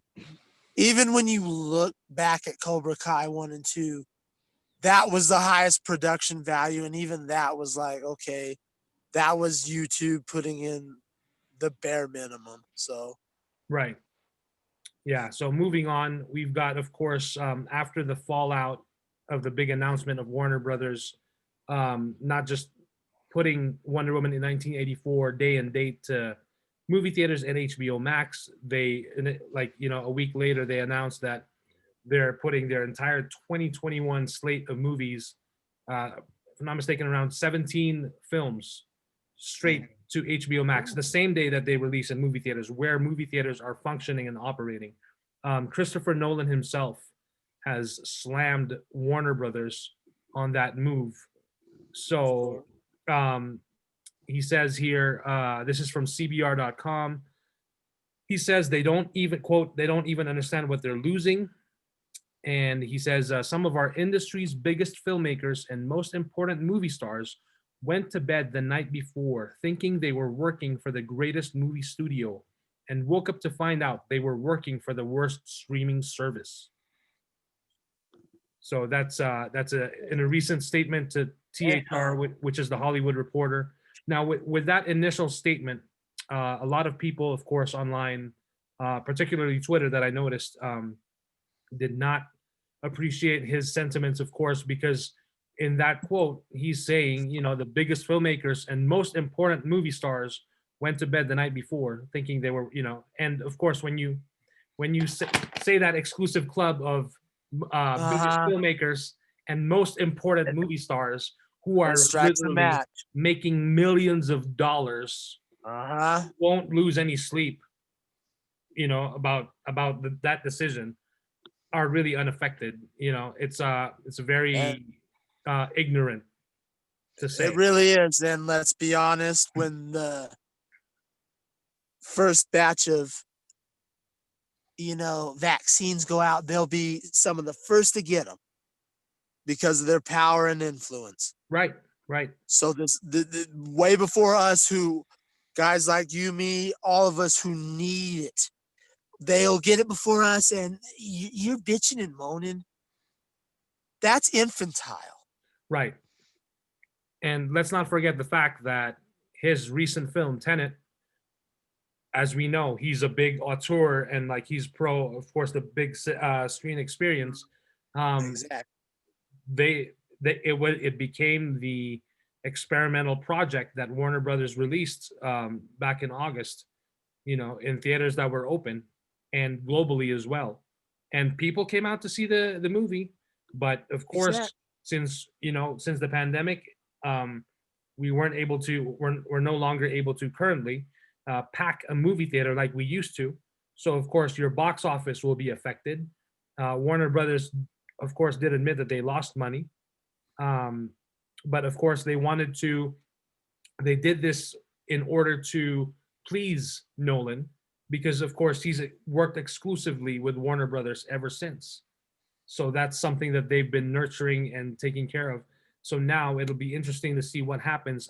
But in his defense, there is another article here. This one's from Variety.com. So it says, Yeah. Christopher Nolan doubles down on Warner Brothers, and it says a sign of great danger for unions and artisans. So I want to read his newer quote here, and he does mention the economics of it are unsound unless you're purely looking at movements in share price, number of eyeballs on the new streaming service. Theatrical is really only one part of what we're talking about here. You're talking about your home video window, your secondary, tertiary windows. These are things very important to the economics of the business and to the people who work in the business. And I'm not talking about me. I'm not talking about Ben Affleck. And then he goes on to continue. I'm talking about the grips, the electricians who depend on, IA and IA residuals for pension and healthcare. I'm talking about SAG. I'm talking about actors. I'm talking about when I come on the set and I've got to shoot a scene with, a waiter or a lawyer who has 2 or 3 lines. They need to be earning a living in that profession, working maybe sometimes a couple of days a year. And that's why the residuals structure is in place. That's why the unions have secured participations for people down the line. Nolan continued. So, at least now he's addressing the smaller people that help the cogs work in. After he got critiqued by fucking Twitter, right? Right, exactly. He should have said that in the first place. Exactly. He should have said that in the first place, and would have more empathy from people. So right, he should have Exactly. carefully chosen his words and then said something. You have to watch what you're saying. Right. It goes back to when we had the start of this and these idiots did the Imagine cover, and they yes, you meant well, but the fucking execution was deplorable. Yeah. We're not in this together. Right. We aren't. Stop saying that. We aren't. I'm sorry, but we are not in this together. You are in a higher set of standards than we are. We have to scrape. We have to claw. And when we get it or have a threat of getting it, we have to take out of our time and hope that we work for a company that will pay us time off, because not all companies are paying time off. Right. So stop saying that. Stop saying that we're in this together, because we're not. You're up here and we're down here trying to struggle. And that's when you say stuff like that, that's why people hate you, celebrities. That's why we can't stand your guts. Because you say stupid shit like that. Mhm. And then, of course, adding to Christopher Nolan, we have Denis Villeneuve, director of Dune. And this one hurt. Yeah, so Yep. this one is from Variety.com. This one he wrote himself. So this was an exclusive piece on Variety.com written by Denis Villeneuve. So he says here, I learned in the news that Warner Brothers has decided to release Dune on HBO Max at the same time as our theatrical release, using prominent images from our movie to promote their streaming service.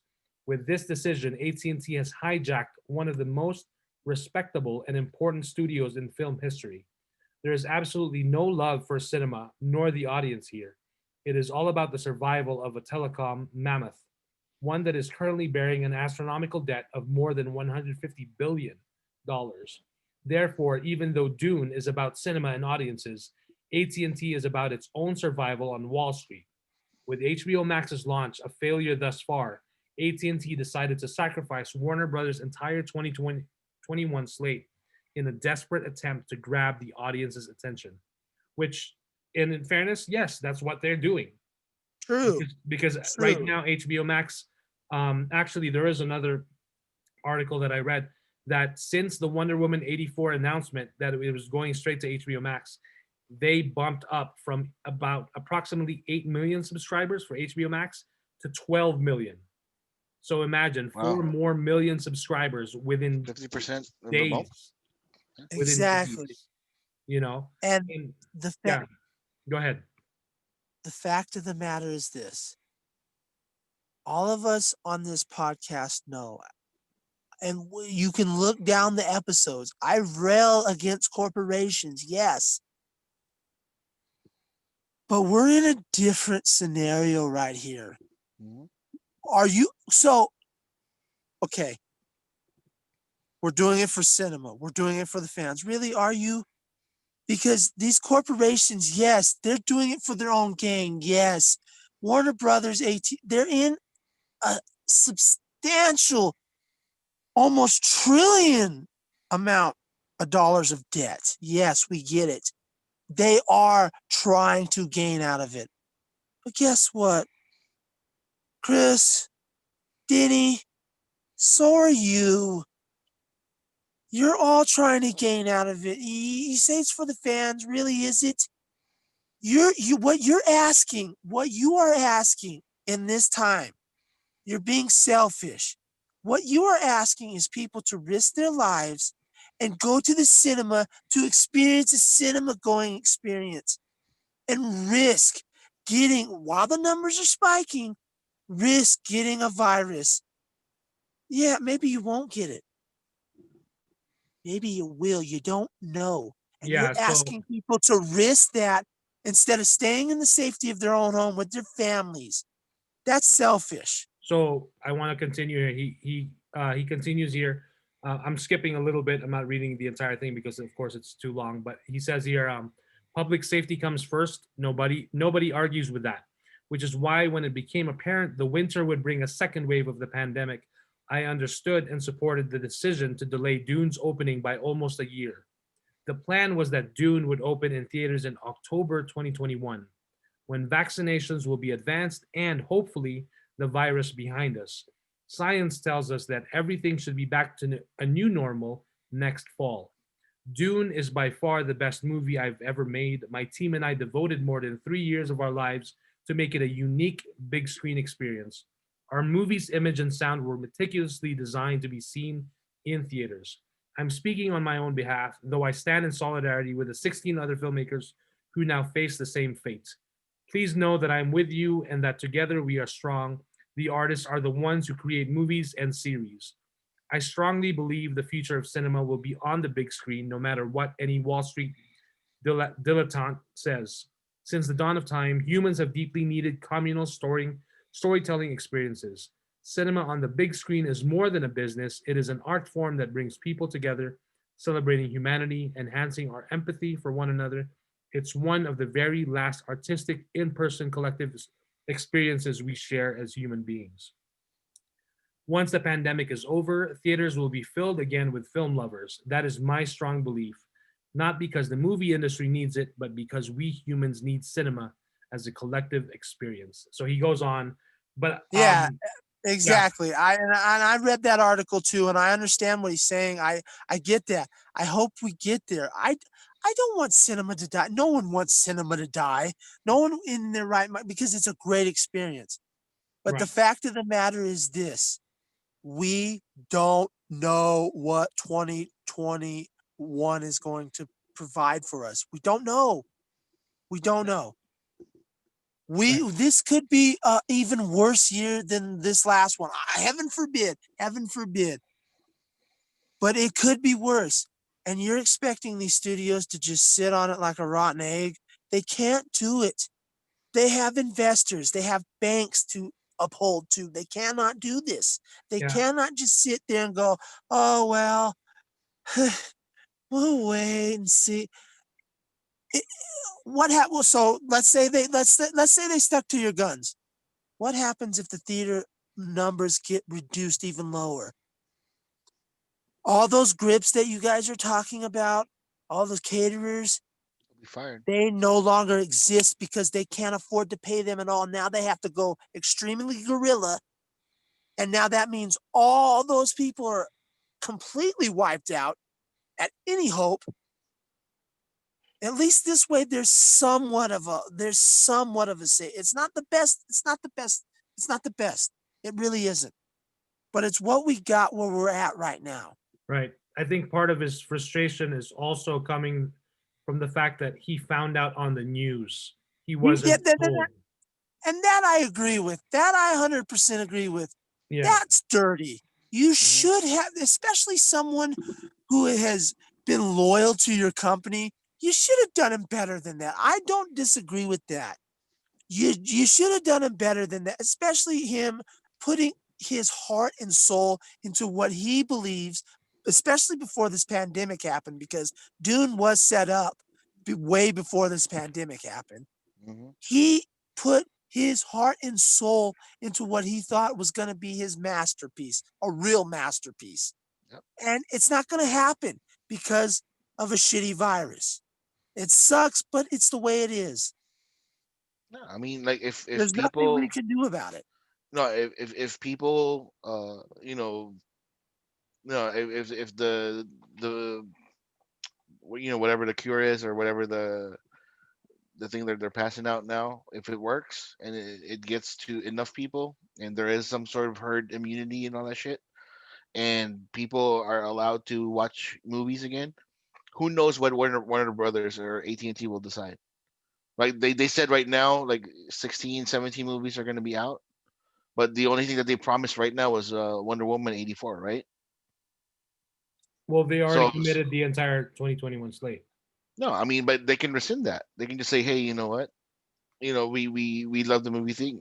Again, this might be a gamble for them if that's the case, but And by the way, I'm a movie fan myself.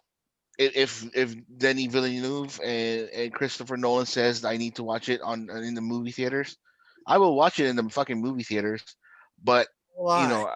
but at my own discretion. I'm gonna watch it. I'm gonna watch it on HBO Max, and then if it's safe now, I'll fucking watch it then.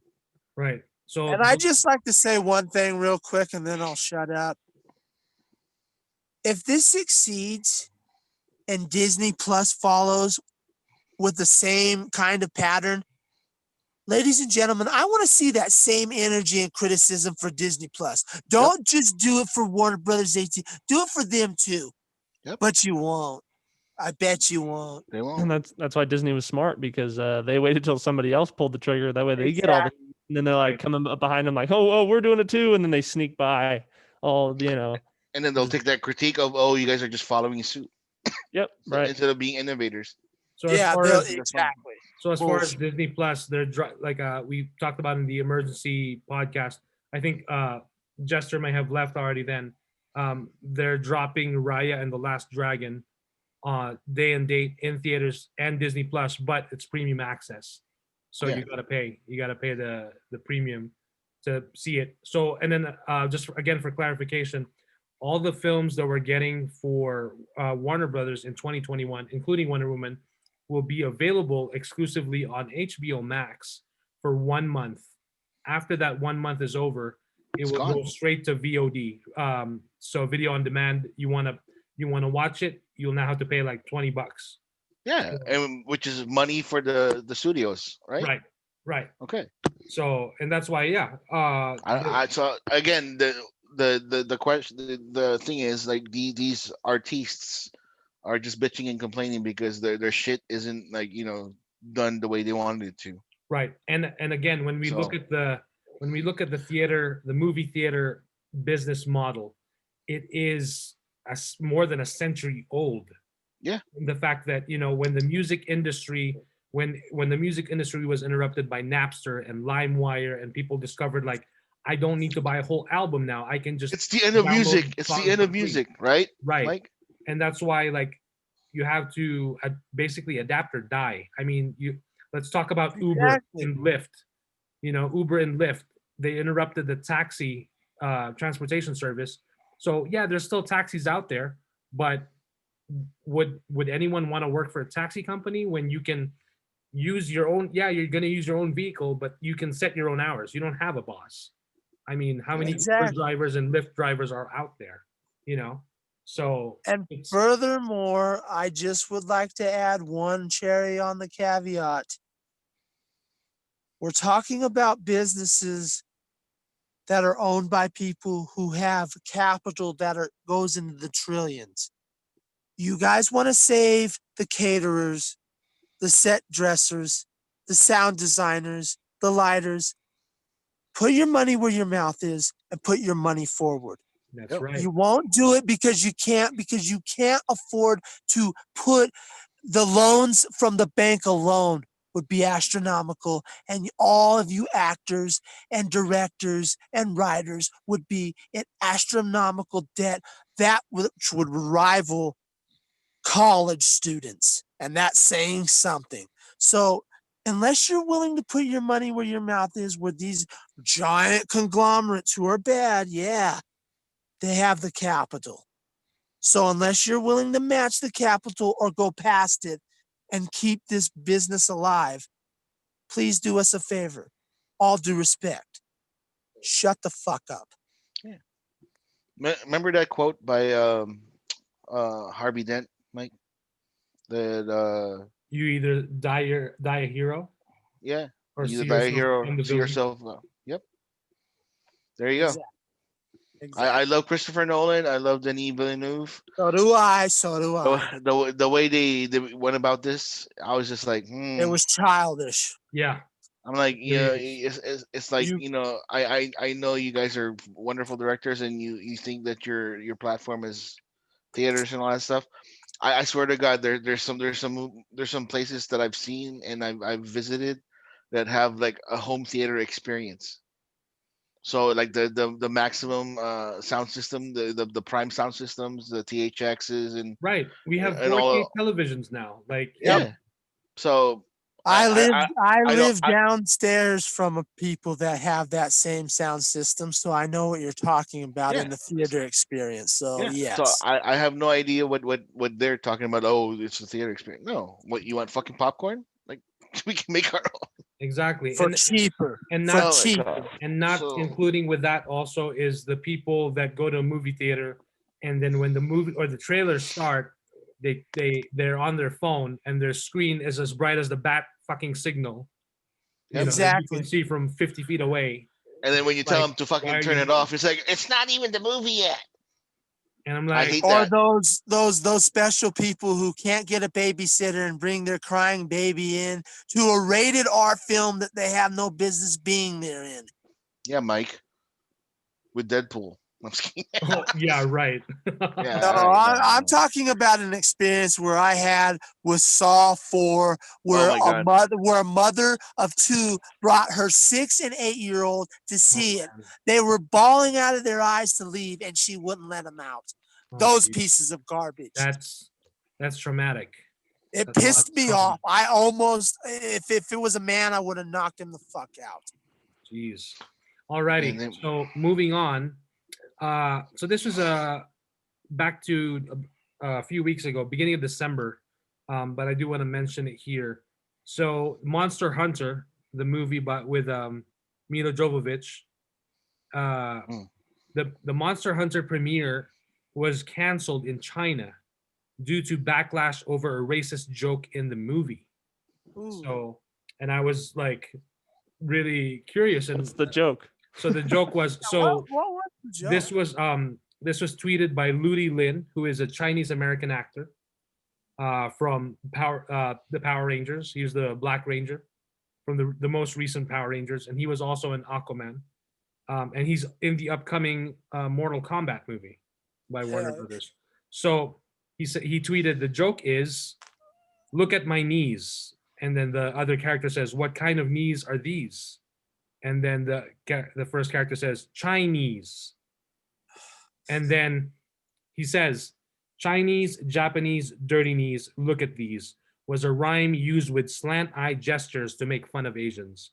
The lesson is, when you make movies for the world, know the world is watching you. And that's why they canceled the premiere. So, with that, lame joke. There is another article here on Variety. So with the China box office, because we know now that the box office in China is huge for the international markets, and so Yeah. that's why, like, you know, in one of the I think Transformers: The Last Night, or one of the Transformers movies took place in China or in Shanghai. Hong Kong. Shanghai, yeah. Yeah, and then of course Avengers: Age of Ultron, you had the doctor, the scientist. I can't remember her character name right now, but she was it was set in China. They were there. You know, you have a lot of these Yeah, movies. and happening- that wonderful movie Mulan. It was yeah, that too, of course. And no. That's a if big you- no-no in China too. if you also look at Rogue One, you've got 2 Chinese actors in that cast, for a good reason, because they are also big, huge draws to the Chinese market and audience. I thought he was the other guy was Japanese. Or okay, Was he Chinese? I'm not sure, but I could be mistaken. But as But far Donnie as, of Yen, course, yeah, but Donnie yeah, Yen, Donnie Yen is the huge draw. So anyway, this one is from Variety. Well, that's all.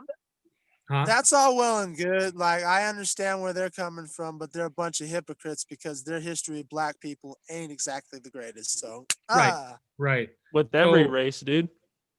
So this one's from Variety.com. With the China box office, this is an update. Monster Hunter opens 5th despite being pulled from theaters. So it says here, that's not bad. patriotic Chinese viewers flex their muscles this weekend to topple Paul W.S. Anderson's Monster Hunter, which grossed just 4.8 million before it was pulled from cinemas.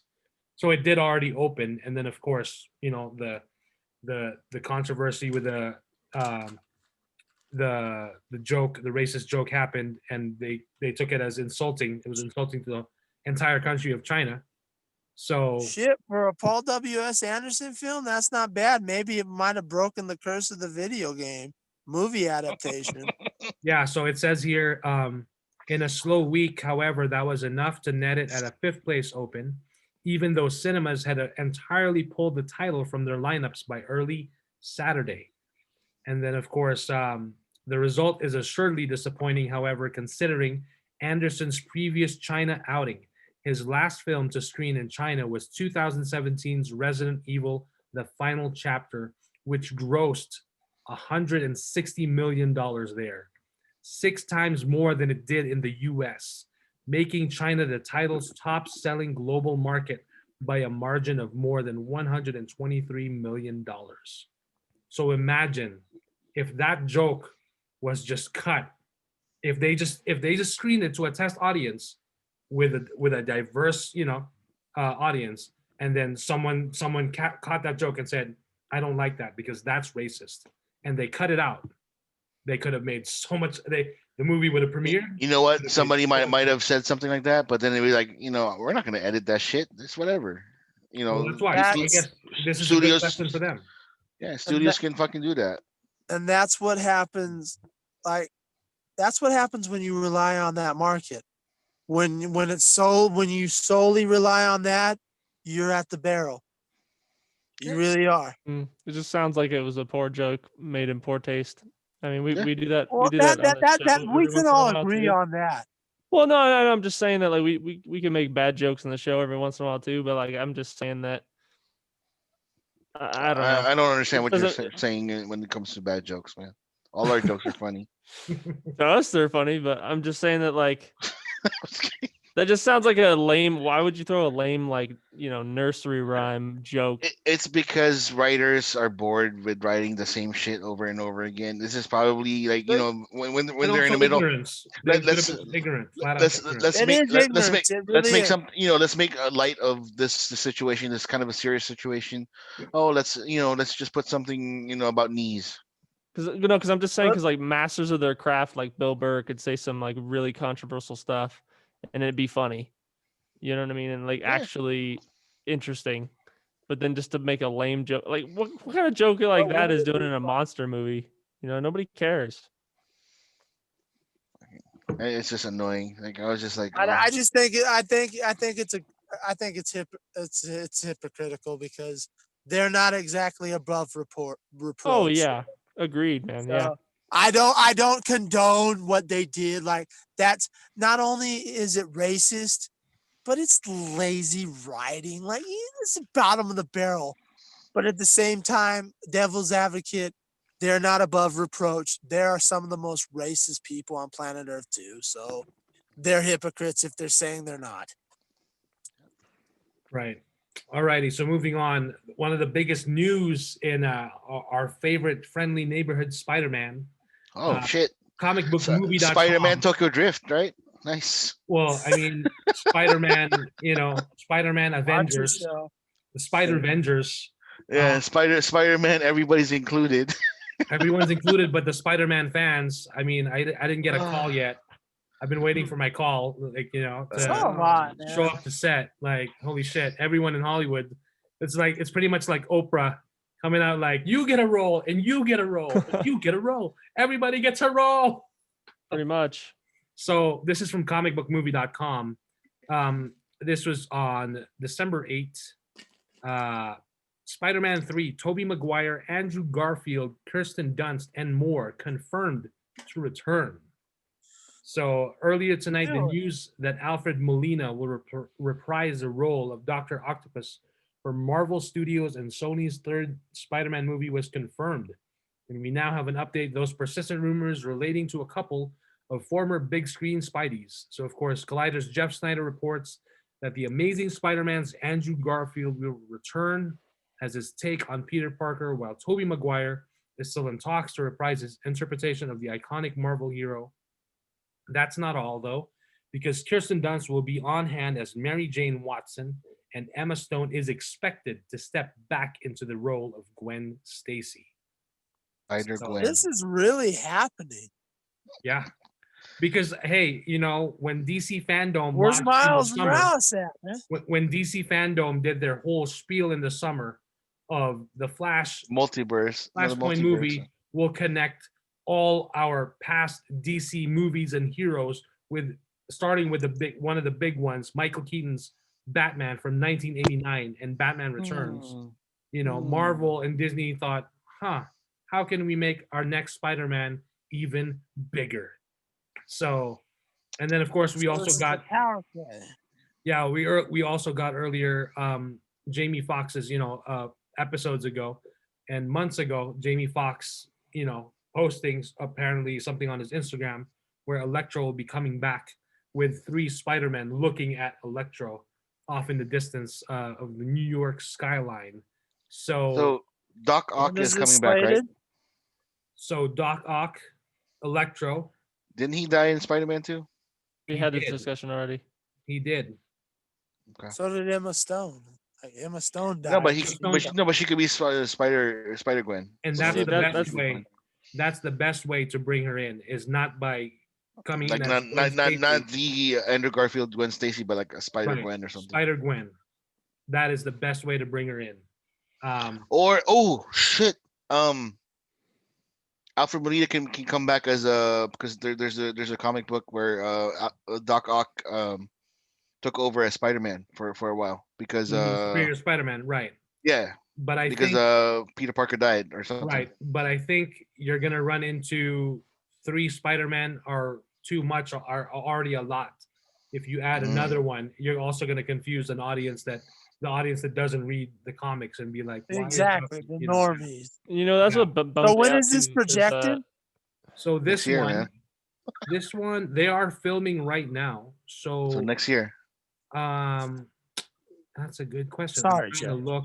No, yeah, real quick. I just want to say I'm bummed that William Dafoe and I know. Well, we're still waiting.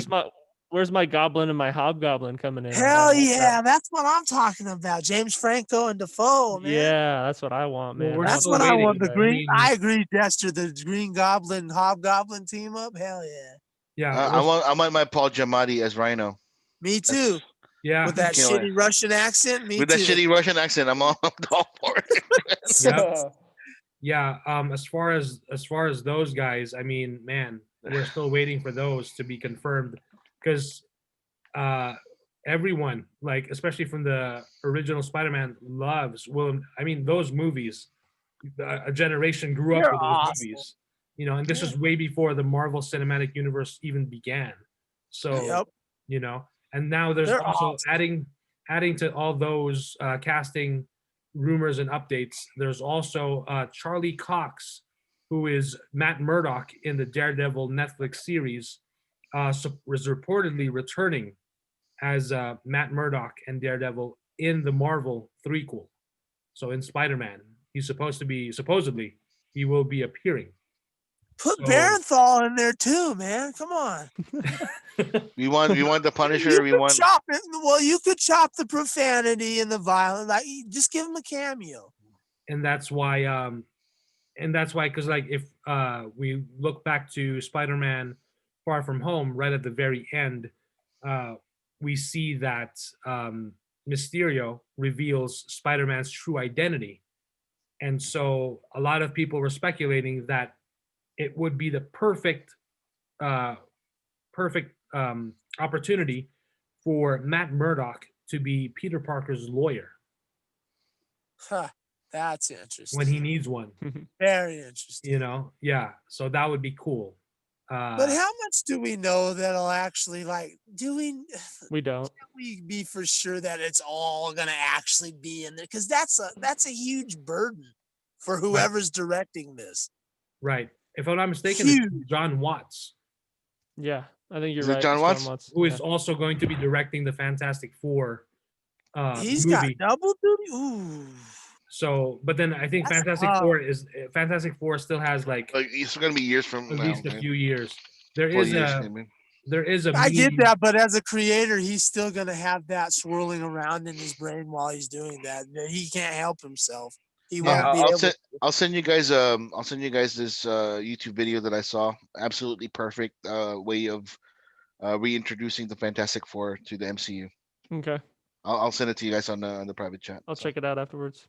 Yeah, so there's a screenshot of from Spider-Man Far From Home of like an ad on the New York street, and it said like it's something like 1, 2, 3, and then it said at the end what comes next.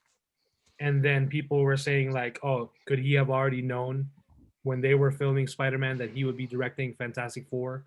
Because after 1, 2, 3 is of course 4, so people are making like that connection. So that's interesting. And then another huge update. So the Ray Fisher Justice League investigation has been finished and has been completed. And so he tweeted this out. So I'm trying to.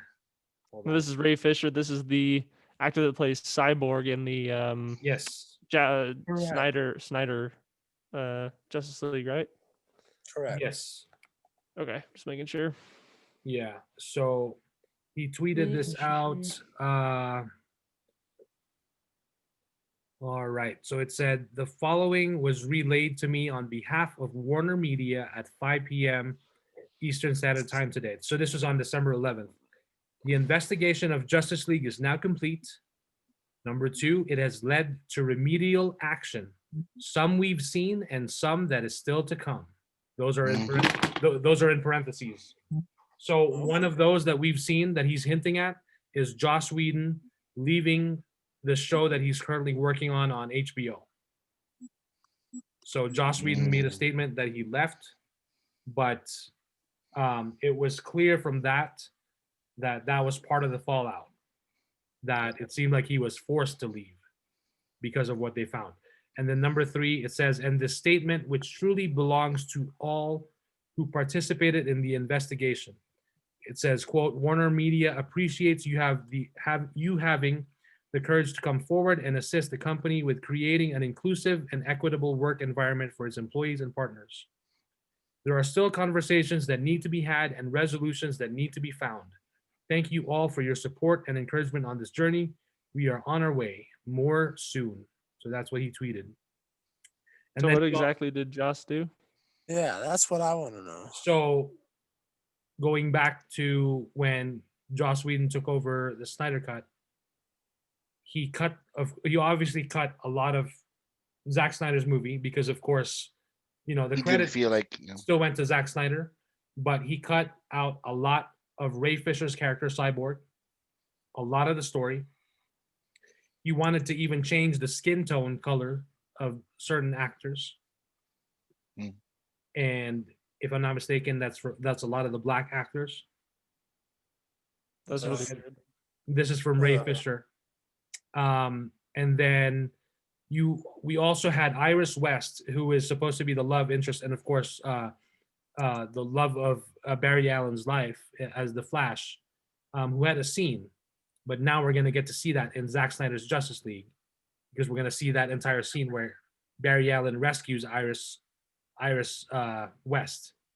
Right. And That's how we see does that in the cutting trailer, the right? That was completely cut out from Yeah, the but Justice we League. saw it in the newest Snyder Yes. cut trailer, right? Yes, because that was there. Oh, okay. That was there. Yeah. And how does So- cutting the skin tone out of people progress the storyline any Yeah. further? I don't get that. I don't Right. get that either. Like that makes no sense And this wasn't beyond again- a racist point of view. Like I don't get how that progresses the story further. I just don't get it. Right, because Right. I could maybe back him up on the like cutting stuff out of the movie, but then to like I change, could see that, but changing skin tones, that's just weird. yeah, And this is- that's really weird. This is all. This is from Ray Fisher. So he's mentioned this in the past, and then he also tweeted about 11 hours ago to update and follow up on the investigation. He said over 80 people were interviewed for Warner Media's Justice League investigation.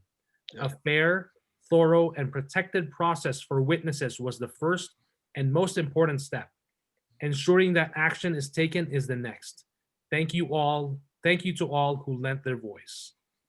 So Yeah, This like is- from what I heard, like the Joss Whedon like was very hostile to certain yes, members of the crew that didn't like the changes and all that stuff. I guess there's some secondary directors or people that are saying, hey, that's not what Zach wanted to do and all this stuff or whatever, and then he became hostile. right. Is he did that also also. hinting that he doesn't like black people? Because that's what I get out of that, other than I don't know. just I- really weird. Other than being racist, if that's not the case, I get something really creepy and weird out of that because there's no purpose in that. I mean, Yeah, like, and if so, is that a new thing? Because like Firefly, wasn't that one of his main casts? Was gosh, what's his name? Yeah, okay. Yeah, exactly. Like You know, like that doesn't make any sense to me. that's why I'm like confused. Like that's what blows my mind because of that character in Firefly. Like there's two characters, as a matter of fact. Yeah. So there might just be like somebody that has like a like some actor or some whatever on screen when they looked at it like maybe they said, oh, maybe can we just lighten up the cause how Snyder like shoots a scene. It might be for him. It could we could use more lightness in something. I don't know. It could be something technical like that. I don't think it'd be racist. I To don't be know. honest, I don't know any. But I don't know any of the you details. You so- have tricks, but that's a cop out because you have lighting tricks to yeah. correct that. That's a cop out. right. I know. So I'm just Especially a trying- thinking- supposed master storyteller craftsman like him. He knows better than that. So yeah, that doesn't cut it. Right. And the fact that ever since Ray Fisher had started speaking out like earlier this year about this, Mhm. he was making bold claims and accusations that a lot of people were saying like, whoa, that's huge, Yep. Yeah. But then again, his thing is He it's now- stood by where he stand. He's like, I said what I Exactly. said. he stood his ground and Prove he me knows wrong. that he knows that he has a lot to lose from it, but he knows what he was doing was the right thing to do. So he was Yeah, standing by it. when Mike was giving me the updates about it, because you were the one that was giving me the updates to where I was knowing about this whole thing. I was like, really? That's huge. That's a big problem. Mhm. Right.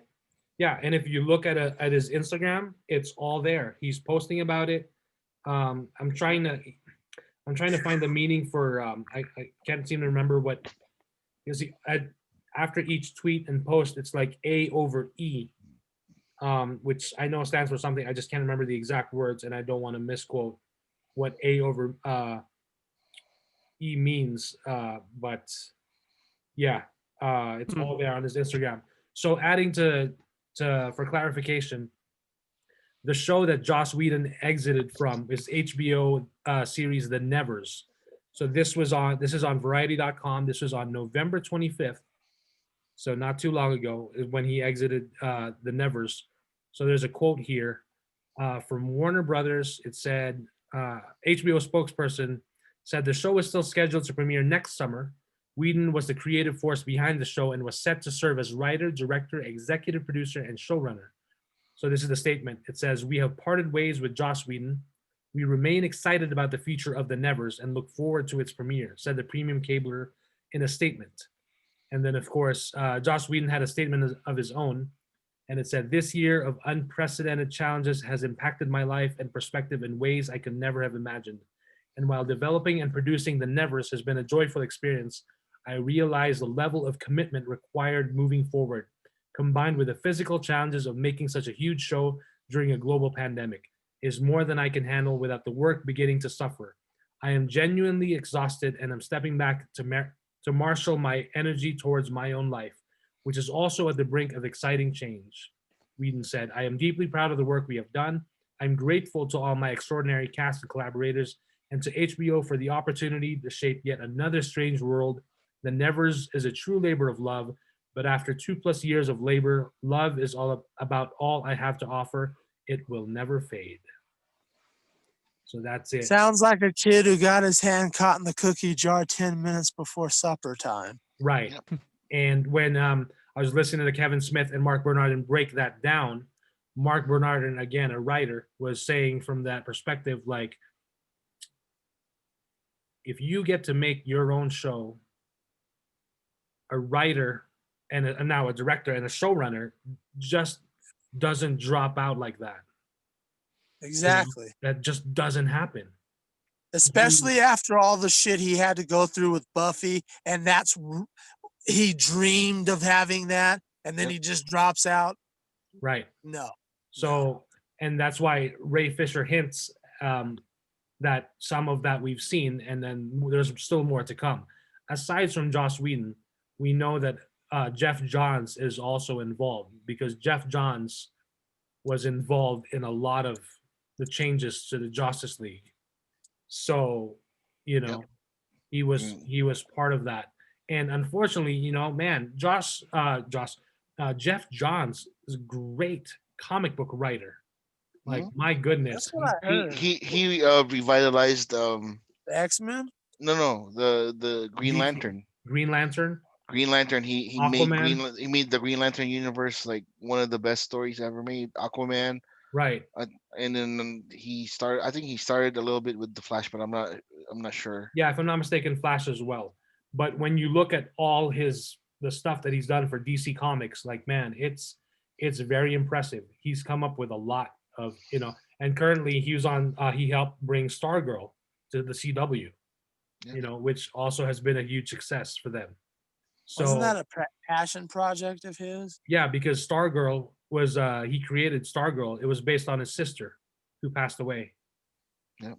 So, so adding to that, Patty Jenkins, the director of Wonder Woman 1984 and director of the first Wonder Woman film. This is from CNET.com. She says she wasn't a fan of Joss Whedon's Justice League. Nope. The quote is, "I don't recognize half of these characters," she said. And this is written by Bonnie Burton, December 9th. So Patty Jenkins pretty much came out and said, the Justice League, no. I think that all of us DC directors tossed that out just as much as the fans did. But also, I felt that version contradicted my first movie in many ways, and this current movie, which I was already in production on," Jenkins said. "So then what are you going to do?" I was like, "You would have to play ball in both directions in order for that to work." So she says, "I knew when Zack was doing Justice League where Wonder Woman, sort of ends up. I didn't change her suit because I never want to. I don't want to contradict his films, but yet I have to have my own films. And he's been very supportive of that. I think that Justice League was kind of an outlier. They were trying to turn one thing into kind of another, so then it becomes, I don't recognize half of these characters. I'm not sure what's going on. So yeah. Again, it's what one director's vision of a whole entire universe, surrounded by supporting directors that agree with his vision. Right. So Yeah. when they put that in, everybody, yeah. Didn't James Wan say some the same exact thing about his Aquaman, like for the Justice League? It was like a little side comment. I'm not sure if there was anything to it, but Patty, a big name like Patty Jenkins, like saying something like this is like fucking big. It's a big deal. Right. Yeah, and then this is from Instagram, Hawk of Krypton. So they showed this tweet relating to that, what Patty Jenkins said. So this is from the DCU sheriff. He tweeted, "Many use this scene," and the scene is Bruce Wayne and Diana Prince at the end of Batman versus Superman talking, Mhm. and right at the cemetery when when they just buried Clark Kent's body. So the tweet is, "Many use this scene to say Wonder Woman 84 isn't canon. False. What Diana meant is that she stopped connecting with humans. She stopped making friends. She never stopped being Wonder Woman, but mostly tried to do it in the shadows. You can see Mhm. her destroy cameras in Wonder Woman 84 trailer." So, in the Justice League cut, in that Justice League movie, there's a scene there of Bruce Wayne telling Diana, like, "Oh, what did you do? You like something like you've been You hiding. disappeared. Yeah, Yeah, you've you been hiding. You disappeared. What did you disappeared. do for humanity? Because you couldn't get over Steve Trevor." And then she got, she pretty much like got pissed and like pushed Bruce Wayne, something like that. So, but yeah, I just thought that was interesting. And then of course, today, uh, good old buddy boy Zack Snyder, he on his Vero account, he posted first, of course, like, everyone will analyze everything. Uh, he did a nice morning workout, as he does, because a few days ago when he was trending on Twitter, he was trending. I was wondering what he was trending for, and it turns out he was trending for his big armed guns, with the pictures that were like going around. But he did, on his Vero, he posted that he was working on uh, the restoring the 4:3 aspect ratio of Batman vs Superman. So yeah, a remaster to restore the IMAX aspect ratio. And then of course, someone tweeted at Zack Snyder and said, "Please no 4:3, because it's not widescreen, but it actually, the 4:3 IMAX actually expands the picture and gives you like more." Right. Zack Snyder tweeted back and said, "4:3 rocks. Don't be a sheep." Oh shit! Wow. So yeah, and that's why it's got me wondering, like, if he's restoring Batman. Zack Snyder even said, and maybe see a little bit more, something like that, hinting that we could be seeing a director's, or like another director's cut of Batman versus Superman. But it's got me thinking, like, he wouldn't be working on a remaster for IMAX if there isn't any IMAX screenings planned for BVS, like a new remastered version, before the or in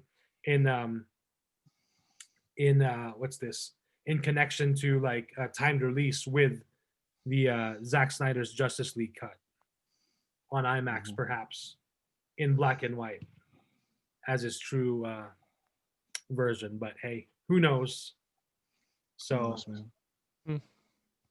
but either way, we are getting that Snyder cut soon enough. Early, it seems like they've already hinted early in the year. So maybe by February 14, we may be I was seeing, gonna say no date yet. no date yet, but he already did the sound mixing, the final sound mixing and everything. So it's very close to being locked and ready to go. Hell yeah. So that's something to look forward to again in 2021. When are we getting that locked and ready to go Man of Steel sequel? Oh boy. You know. Well, knows? if the Snyder Cut's a success on HBO Max, I guarantee you they'll give him the money to do it. God, If I he hope wants to. so. If he wants to, I could see it happening. Right. Oh, he would want to. Yeah, exactly. So you never know. Alrighty. Well, that's pretty much all I have. I know Hey, it's I saw something about like Scott Snyder and Zack. yes. So that one, so Scott Snyder is he's a writer, if I'm not mistaken, right? Comic book writer, yeah. For DC Comics. Yeah, he's a great writer for DC Comics, and he did reveal that he was approached by if I'm not mistaken, Zack Snyder, to possibly work on a collaboration to continue the Snyderverse in the comics. But Scott Snyder had to decline because he had just had so much projects lined up. Yeah, he has a big one right now with the future things. So Future State, isn't it, Yeah. or not? Yeah, future state. yeah. So Future State and DC Comics, where you've got all these other, you've got Batman, you've got Wonder Woman, but they are different. Batman and Wonder Woman, the original heroes, are missing in action. Who knows? But it sounds really interesting. Yeah. This is just like a rumor mill for people on in the comic book fans. In 2025, there's gonna be a Marvel DC crossover. 2025. Like, they have to flush it out. They have to flush it out. So is it going to Um, be similar to the DC versus Marvel comic? No. It's just like this is what's gonna like because the Marvel has they started off the thing with Marvel, and then then DC had their thing with Doctor Manhattan, right? So in Doctor Manhattan's little piece, he says like in the future I saw this. I saw Superman fighting the God of Thunder, Hmm. and a big and a big green monster assisted Superman in dealing with other adversaries and all that stuff. Here's the big question. So Will here's the big question. Will DC Comics even be alive by 2025? we don't know. Yeah, Again, Like, they this might is not even be a company anymore. they'll be fine. They'll make it. Well, they're probably gonna get bought out by everybody. So that's actually a good question because with the pandemic and everything that's going on, they laid off a lot of staff. Exactly. They're not so fine. Yeah, there has been. I just haven't been able to bring it up to the show, but there has been concern as far Yep. as they may and AT&T being behind all of it and owning the company, they're possibly going to streamline. There's word that they may streamline the comics division and just release like trade paperbacks instead of single issues. Hmm. So it's gonna be a blow. right. Wow. Oh, it's going to be a huge blow. Right. And that's why, like, hopefully, that's not what happens.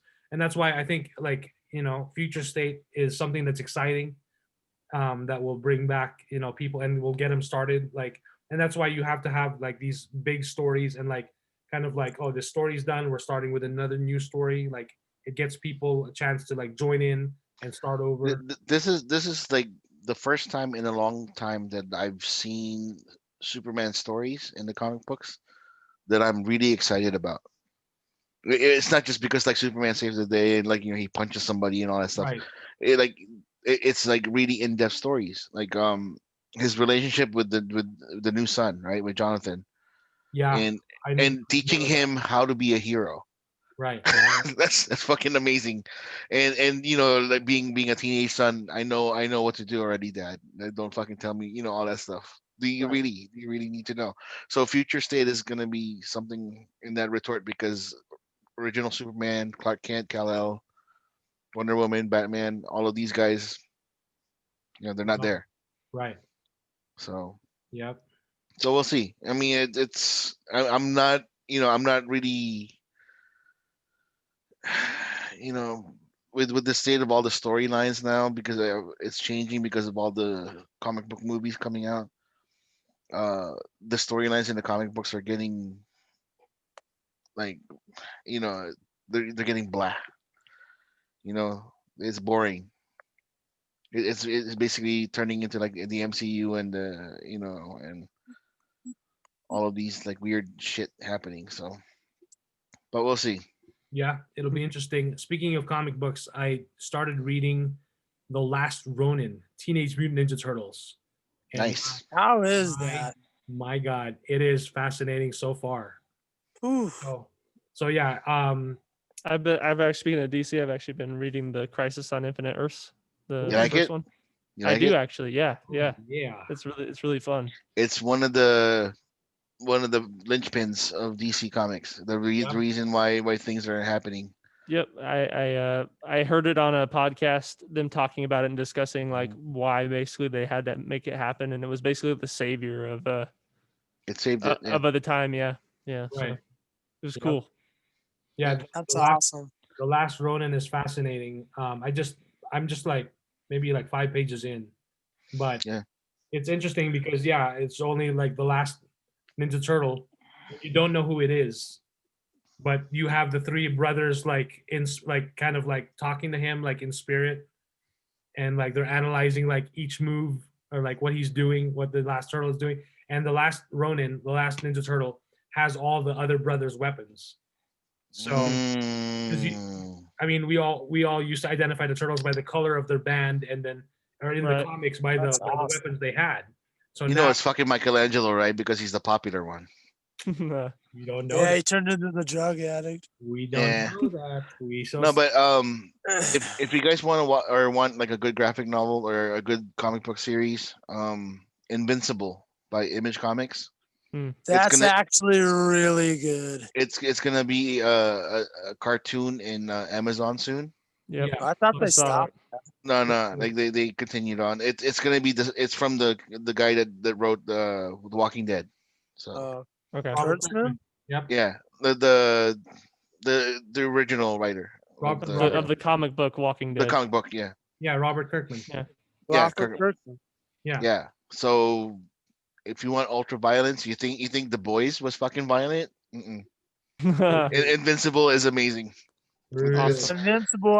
That's one that me and Kuya have actually read. I It's actually have fucking read that. It's awesome. Like I read amazing. it. I got it from the library one time, and I was like, It's "What amazing. is this shit?" I was like, I picked it up, and I thought it was gonna be absolute garbage. Mm-mm. It's amazing. Kuya's not lying. It's amazing. It- That's it's awesome. It surprises you because you look at it and you're like, "This is gonna be trash," and Yep. It's a slow burn. It it starts really off like, is, and it's a good slow it- burn. it starts off like this, and then all of a sudden, fucking light speed. You're get ready for it. So it's amazing. I really, if they canceled the Amazon or cartoon, I'm disappointed. But they need another platform outside of the comic books on it. If they do it anime style, cool. If they want to do it live action, I'm okay with it too. So Right. I'd also like to make a mention. I don't usually like promoting channels, but there's this channel called Mr. H Reviews, and he's doing a retrospect. He's pretty much doing an audiobook version of reading over the comic books of Hellraiser, and it is fantastic. Like these story arcs of Hellraiser are absolutely amazing. Even if you're not a Hellraiser fan, you can get into them, and I highly recommend them. Like just the way he articulates the story, the way he does the voices, it's awesome. And I don't know how, but I completely missed this arc of Hellraiser comics, but it is fantastic. It is what Hellraiser fans have needed for a long time. So check it out. And if you can, seek out the Hellraiser comics. They're Boom Comics. So check them out. Nice. Oh, real quick before we wrap up the show, just because it's kind of big news right now. So I've been playing Cyberpunk 2077 since it came out on the 10th. How is it? My little hamster that's inside my original PlayStation 4 is working extremely hard trying to run that game. I like hear the it's working so hard, man. Sounds like you need a PS5 soon. Well, see, that's the problem Yeah. is that the game is under a lot of heat right now because it's not running well on all the consoles Oh man. And and PC. and some PCs out there, some people's builds are not even able to cope with it. Yeah. So There's a rumor going around that Stadia is the best place to play it on. that can is talk. not a rumor. That is actually true right now. Yeah, that's what I meant to say the scuttlebutt. But I wanted to say that those of you that do have the original PlayStation 4, they released a patch yesterday. It smoothed things over fairly well for now until they have like a real fix. The game is not unplayable. I'm still playing it. It's fun. It just has its moments of like weakness where you see it struggle. And then there's like a couple moments where texture doesn't load. So that's kind of annoying.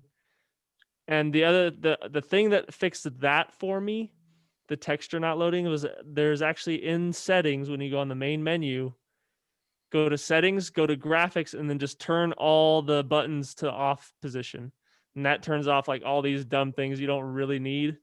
Mm. And it performs pretty well. It just it's just under a lot of heat right now because it's having a hard time performing on all these consoles, but it's fun. I enjoy the game. It's Are you So what you're saying is it's a piece of shit and you should wait 6 months from now to play it. honestly, I'm not saying that. Like, if you've been wanting to play the game, buy the game. It's a lot of fun.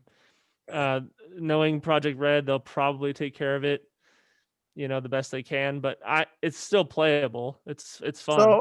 So my question is, and I'm being honest, I have a GameFly account. Is it worth renting? How much is the rent? $14-15 a month. Yeah, it's worth it. Okay. Totally. Yeah, totally. You rent it because it's very overwhelming because how much there is to do in this game. That's what I heard. There's like a shit ton to do. Dude, I felt like I've done a lot, and it's only like you only scratched the surface. Dude, I don't even know if I even did that. It's just so much in this game. Okay, So I gotta check it out. Are you a nomad? Are you a street or a corpo? Yeah, so I'm a nomad, and okay. I did like 2 missions of the story mode, but like I've just been exploring for the most part. Just doing like, the side quests. I'm doing some cool side missions. Yeah, like they're fun, man. Like it's cool. Some people said that like doing the side missions is the best thing to do because like you make money and then you can get your upgrades already. That is true. And then the fact that it actually your side missions that you do contribute to the story, the main story. Like you have more dialogue options and things like that. It'll actually like change your ending a little bit. That's cool. The only thing that I don't like about the game, this is kind of minor, is I feel like the sexuality and like it's just kind of like overly used for no reason. So that thing about the customization of the gender and the penis and all that's true. Yeah, that is true. How like in depth it is, I guess you could say, for the lack of a better term. Yeah, you can choose. Okay, so you could choose size, but like this. hold on. But the small was like not small. It made me feel really bad. Still like you gonna honk a piece of wood. I guess people didn't play Conan Exiles because that's Conan Exiles. That's the first thing you play with is like the dong size. You're like, oh, but you can choose to have like you don't have to pick that. Like you could he wears boxers. If you have to actually go to that section and then turn it on basically. And so I'm assuming you can choose tit size on women than if you choose a woman character. Yeah, you can, but like I think it's like a solid B. I don't think it can go bigger than that. Yeah, so yeah, you can't go over. But see, that's the stuff I'm not really talking about. I'm talking about the stuff like. Wait, you're not talking about titties? No, I'm talking. the overuse of nudity and sexuality is like I'm talking about just in the gameplay. Yeah. It just seems so how far have you hour wise, where are you at? 5. No, And yeah, there's you're that you're much overuse of nudity, really? It's like literally everywhere, or like not nudity, but like I'll show you guys a screenshot of this guy that I know that tweeted and played the game. careful that we're on YouTube. Yeah, make sure it doesn't show anything. No. I'm gonna send it to you on private. Oh, I okay, yeah. got you. So I got you. my Yeah, point yeah. is that like the nudity is, it's like, okay, yeah, it's just sometimes it just seems pointless to where So like it's I'm like, egregious. yeah. It's kinda like, basically it's an open society, Pinhead. So anything can happen. So basically, it's yeah. like somebody I know. walking, I already know where this is going. yeah, so- somebody walking on the street would be like Yeah, half-ass I naked. already know where Yeah. this is going. But I will say that the story mode, I don't know. You saw Altered Carbon, right? Yep. I That's tell you, awesome. this is not a ringing endorsement for Cyberpunk, man. Right now. No, Pinhead, you saw Altered Carbon, right? Yeah. It's like that. It's literally like It's that. a little bit more extreme Okay. than It's like you're playing a video game in Altered Carbon. So world. it's Pornhub's version of Altered Carbon. It's the same as Altered Carbon, I'd say. Great first season, by the Okay. show. They canceled it now. We're not Which getting one? season 3. Yeah, I know, because season 2 was I'm kind garbage. of glad that that's happening because season 2 just didn't resonate with anybody. Yeah, Yeah, I the know. first one was amazing. yeah, the first Amazing. season was solid. Yeah, that first Incredible. season. I was blown away by that. It was. I was too. It got me to read all the books because like they were amazing. Yeah. But yeah, no, back to Cyberpunk. Yeah, no, it's fun. I recommend, if you want to play it. But I just wanted to warn those that were like maybe on edge about the nudity and stuff like that. It gets annoying. Like I don't really like it. So I couldn't play this game in front of my kids. Nope. No. You should have known that already. Definitely Here, Mike. not. I'm gonna send it to you guys right now. Okay. You can play Miles Morales in front of your kids, though. That game is Yeah. fantastic. Yeah, I will. Yeah. when I love that game right now. And that game will perform really well on your console. Yeah, there you Yes, go. it will. I sent it right now. Okay. Okay. I want your reactions right now.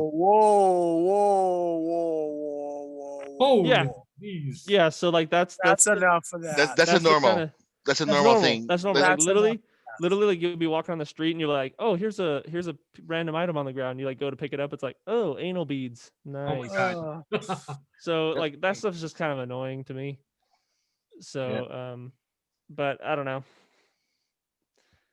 Yeah, Yeah, it's fun. I just want to throw my 2 cents out there. That's cool. I'm glad you told us about that because I've been really curious about it. That actually has made me decide whether I want to play it or not. I will so. say one more thing about the gameplay is that it takes time to get used to because Is it RPG? Oh yeah. Uh-huh. Oh, I love that. I love. The gameplay is very like wonky, so it takes time to get used to. Like, it's so hard to explain, but I'm just gonna say it just takes time to get used to. Was And it once you do- turn-based RPG? Mm-mm. No. Okay. Like you can literally. Because you you're don't- kind of like I thought you were like the way you're leaning toward it. I thought you were like turn-based RPG. No, not at all. It's a lot more of a free. Like So- how in Has that Skyrim, Mass like, Effect vibe? Mm, like you know how for like a first person Red Dead Redemption type of thing. I won't even say open like, world. Open world. You can do whatever you want.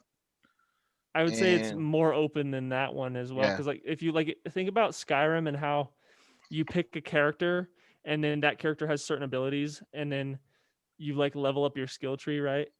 In Cyberpunk, like you're literally just a guy and you can play as a generalist if you want. Like it doesn't matter what you level up, like Mhm. it'll all help you out. Like it doesn't matter. You can level up everything. You can, it's so hard to explain. Like I'm still learning. I'm 5 hours in and I feel like I haven't even figured out the game yet. On that note, I'll just stick to Pac-Man and Dig Dug. So There Yeah, you go. 5 hours and you haven't figured it out. Holy shit. That's It's like yeah, that's why I say I'll stick to Pac-Man and Dig Dug. it's 'cause complicated and You it's guys know. old You guys know sex. there's a Cards Against Humanity video game, right, on PC. yes, I heard I about do, that. unfortunately. Yeah, we should fucking play that. It'd be fun Ow. for us. online. We'll do it on a podcast. Maybe one Yeah, day. on a podcast, There you like go. just for whatever. We can invite Brad. So You do realize I record this on a phone, right? oh shit. Never mind. Exactly. Like, So I also want to mention, I started watching the series on HBO Max, The Flight Attendant with Kaylee Cuoco. that is awesome. Let's check this out. So you're watching it.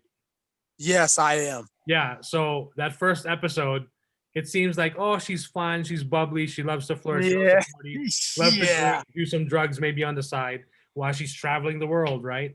So and then she works for she's a flight attendant for this international flight airline company, and they're heading to is it Bangkok?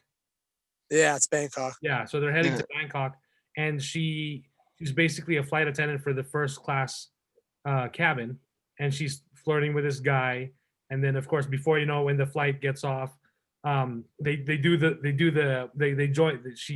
she initiates him into the Mile High Club, unless he's already been initiated before, who knows?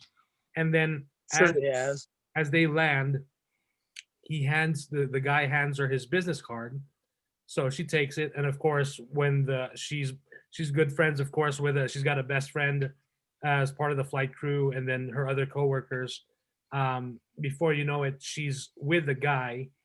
They're having dinner, they're having drinks, riding a boat ride around Bangkok, having the time of her life, of course. And then, back in the hotel room doing all the fun things you do there. And she wakes up, and I'm only saying this to get people interested into checking it out. She wakes up, opens the window, beautiful view, and then she notices there's blood on her hand. And when she looks at the bed, the guy is fucking dead, and he's like covered in blood. His neck has been like cut open. And it's like, what the fuck? Like, holy shit. And ladies and gentlemen, you would think what he's saying is a spoiler, but it's not. It's only half of the fun that begins with this show. And I only mentioned that to hook people in to at least give it a shot. Especially Kaylee Cuoco is we all know, like, she's on if you've seen The Big Bang Theory, she's got, she played that character for so many years. But man, she's quite the actor in this show, because she's performing everything from excitement to fear to like drunk. Like, you believe she's drunk. Like, yeah, I'll give her credit. Like, she sells everything. Exactly. And that's why, like, I was like, wow, I was really impressed with what she was doing. And the fact that, like, it's making you ask questions, like, because it flashbacks every now and then to, like, when she was younger. Is she a spy? Is she just drunk? Or is she hallucinating all this bullshit? Or is it real? Or is, there's other things at play. So it's like, it's really cool because it hooks you in with that, and then it goes on. So really interesting show. Yeah. Oh my God. Alrighty. Anyone have anything else? If we do, we'll go 5 hours. I think we're pretty much done. It's a good time to end this episode. I'm curious how long we've gone on for, to see if we've broken our current record of 3 hours and 6 minutes. We had to. I think it's funny because we like literally started so early this time. Like, it's still 2:00 in the morning. Yeah. Hey, it's still better, right? Because we started earlier. So, alrighty. Well, thank you guys for listening, and thank you to Brad for thanks, Brad. being our first voice message, and now being our first guest. So that's quite a distinction.